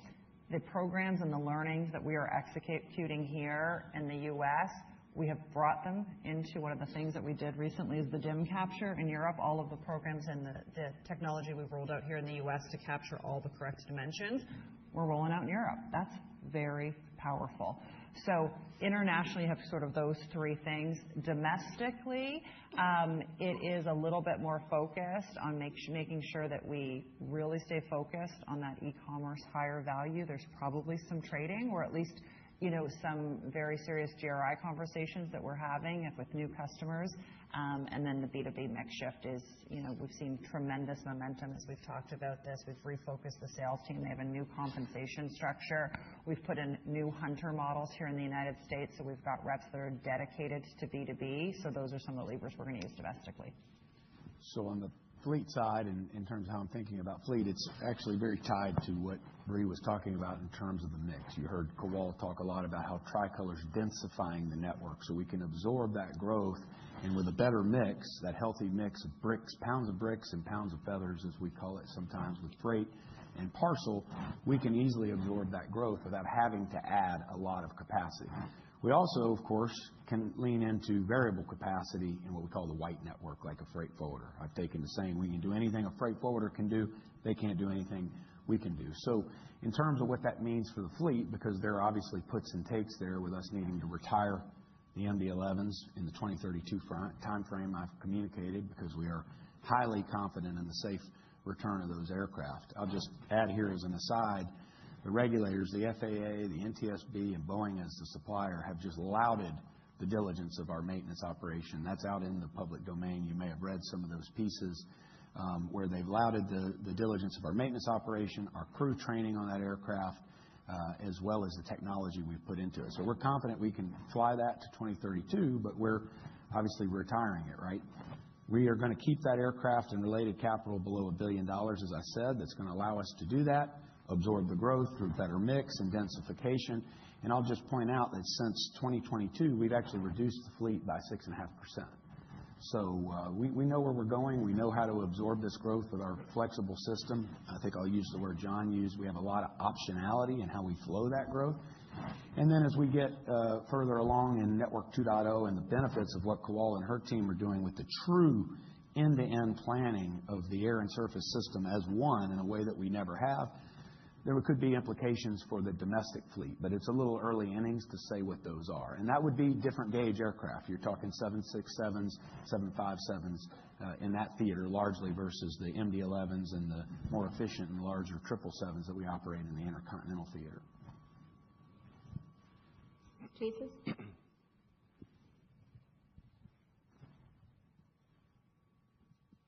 Thank you. Jason Seidl, TD Cowen. You showed us a lot of good technology last night, especially with the robots on the loading and the unloading site. How much adoption is built into that look out to 29 for this technology, specifically around headcount, right? Because if you look at some of those unloading robots, that could really help you out in terms of your productivity. Yeah, I'll just say that our outlook is not dependent on or factoring in any material numbers with regard to that kind of automation. It's a little bit of a longer game, but look, to the extent that technologies are ready for us, we're looking to take advantage of them to complement our employee base. I'm sorry?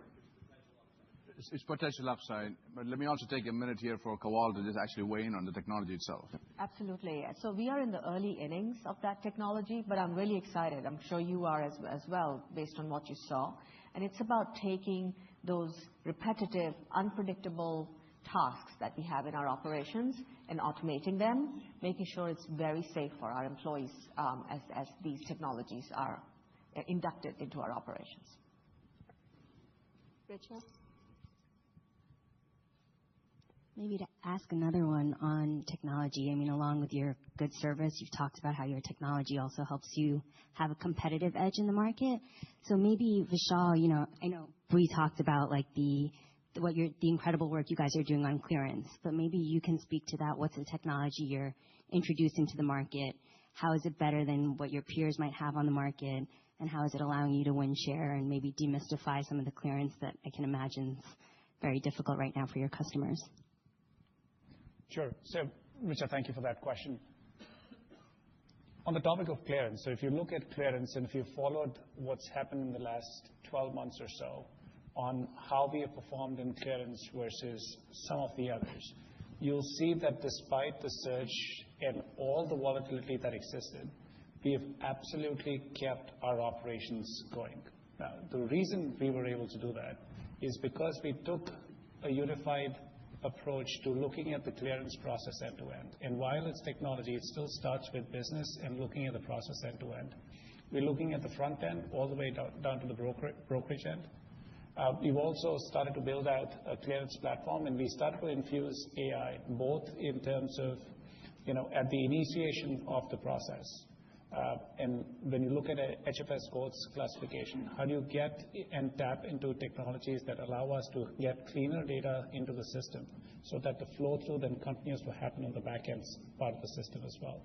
So embedding AI into the process flow, integrating the process flow is one way through which we have absolutely been able to deliver consistent and more reliable service through the entire volatility that has happened in the landscape over the last 12 months. That same mindset is how we are applying to all other areas of opportunity inside the business as well. If you would have seen yesterday SenseAware, which is, when you look at what we've built with SenseAware, where we've combined both the digital and physical side of embedding sensors on top of high-value mission-critical shipments to have a full visibility into the health of the shipment throughout its entire journey and be able to intercept at times when it needs interception. I mean, that is capability that does not exist in the market today. And our goal is to keep finding opportunities like these where we can use technology to differentiate, to deliver not just a better customer experience, but also make our operations to be unmatched. And when it comes to the combination of physical and digital, we see tremendous upside and potential over the next few years. Let me take this opportunity to call out Lisa Listen in the back. Hopefully some of you met her yesterday. This has been a year where tremendous changes in the trade environment, and especially in the clearance, in the physical movement of goods through borders, which we have managed it absolutely brilliantly, and thanks to Lisa's leadership. Jordan?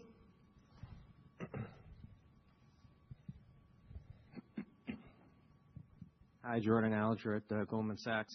It seems like for Network 2.0 and maybe for the company, the whole concept of one truck per van or one truck per neighborhood per day is kind of really important. So I guess my question is, how close are you? I know you gave percentages, but maybe said another way. When you do a volume optimization through 2.0, are you at one truck per neighborhood? Maybe Canada is the reference point. I don't know. Yeah, so it's not going to be perfectly one truck per neighborhood, but that's the aspiration. We want to try and reduce the amount of duplicative routes that we have in a neighborhood or in a service area. We are seeing, as with that 10% P&D efficiency improvement that we're seeing, it is a route reduction initiative. So we are seeing that take place, and we're only 25% right now, but that will continue to build. I think Raj mentioned it earlier. When you see 25% that's optimized now, and we're getting ready to ramp up another 40% to the 65, that 25% will continue to get better and more optimized and more efficient as the 40% is being onboarded. And that's just going to be a flywheel effect as we move forward. So we look to continue to reduce routes in specific areas, at the same time creating the efficiencies and, more importantly, improve service and improve customer experience. We talk a lot about the delivery side, but the pickup side's huge. Getting to a single point pickup where the customers do not have to segregate the volume out is a huge customer experience touch point that we're seeing pretty significant improvement and feedback from our customers. Well, you mentioned Canada. That's a perfect case study, to be honest with you. We now have some data behind us, history behind us here. The service is improving, the productivity is improving, and our operating profit is improving significantly, and then more to come. Yeah. Pickup was the largest gap that we had versus the competition. It was the one feature that our primary competitor had, a single pickup for small and medium business. This is a really big deal for small customers. You do not want to have two drivers at the end of your shift when you're trying to go home to your family. This is a big deal for our small business customers. Game changer. Tom?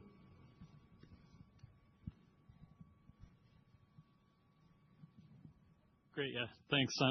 Tom Water with UBS. Raj, you had pretty enthusiastic comments about InPost. They were, pretty positive, right? And you're spending a couple $2 billion, so that's obviously good.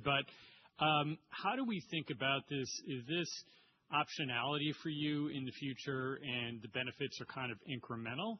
Or is this something that, I know you haven't put it in the plan, but if a problem in Europe is too much domestic traffic, maybe too much B2C, it seems theoretically you could have a step change where you shift a portion to InPost, and that steps up and makes it more like B2B traffic and steps up the profitability. Really it's just kind of like, do you view this as kind of incremental with some optionality? Or is this like, hey, when we get to the commercial agreements, this is kind of step change impact in Europe?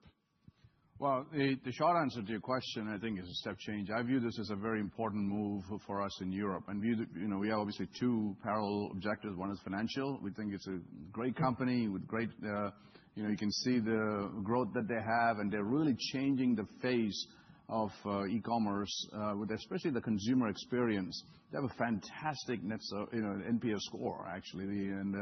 It is the end-to-end experience that they provide, with lockers being that one big option at the end. We see this as a good financial investment as well as a good strategic investment. From a strategic point of view, again, allows us to focus in on the B2B and be the heartbeat of the industrial economy in Europe. While at the same time, the commercial agreements are, we're able to hand off this, as you call it, a B2B move for some of these e-commerce parcels. Plus, they have an opportunity to move some on our line haul as well. There's a give and take in these commercial agreements. We look forward to getting this closed and moving on. Raj, can I? Yes, please. I think you saw Bree show before that 75% of our international business is B2B. Actually, in domestic in Europe, it's more. We do not have a large domestic B2C component in Europe.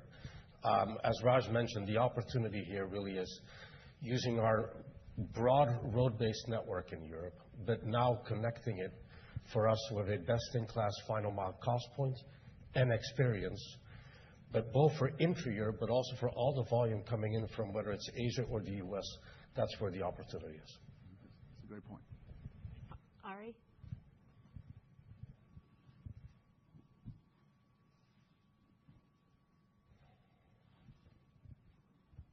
Hi, Ari Rosa with Citi.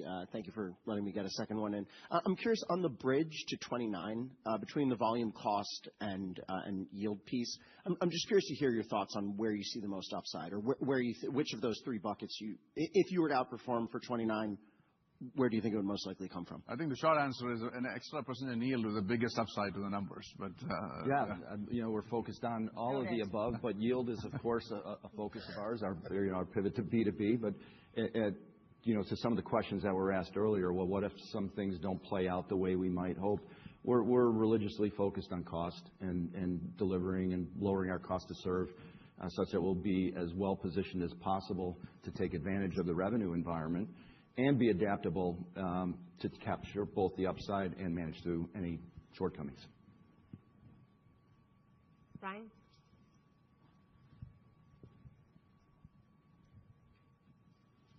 Thank you. Brian Ossenbeck from JPMorgan. Two quick ones here. One, again, for Bree on yield, maybe to ask about core pricing, though. I don't think we've talked about that.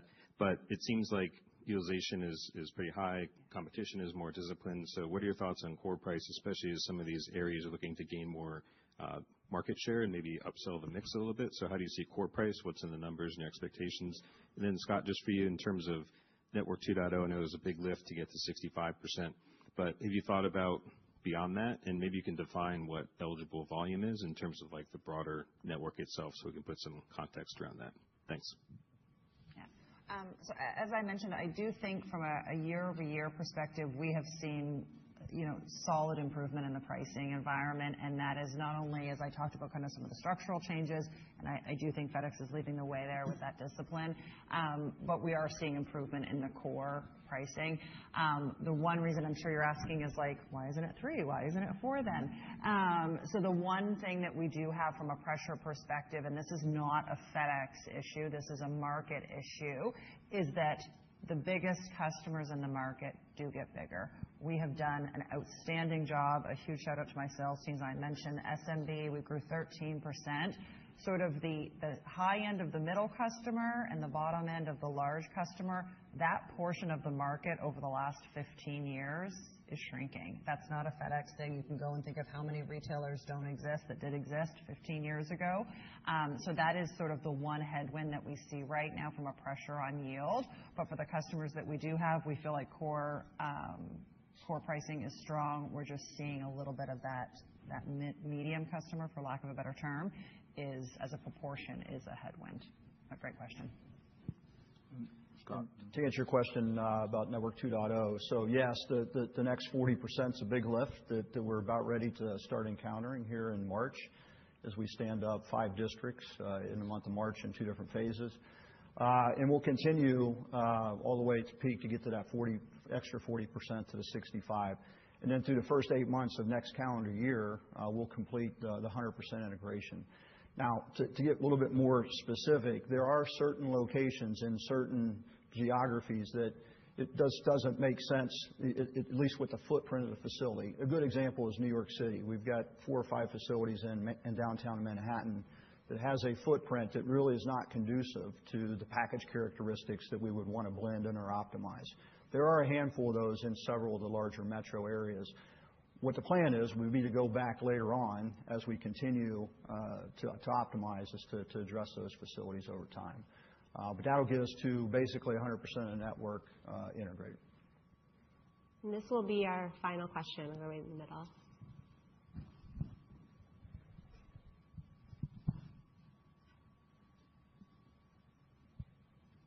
Hey guys, Reed C. from Stephens. We talked about moving some of the costs from the corporate and other into the domestic parcel, and some of that was associated with DataWorks and some of the technology side.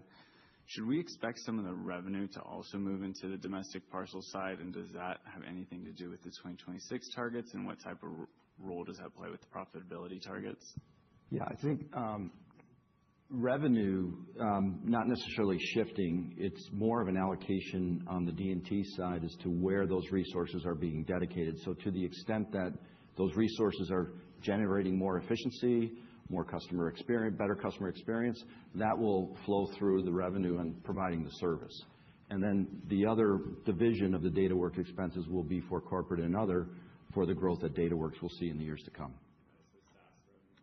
Yeah, it's not a shift of revenue as well. It's frankly, as I mentioned, a bit of a headwind to the U.S. domestic because it's more cost taking on, by FEC. So, but yeah, no, we expect to get significant benefit from those investments. Yeah, this is about externalizing our services from DataWorks, so the cost and revenue will be now nicely, we can just monitor and manage that.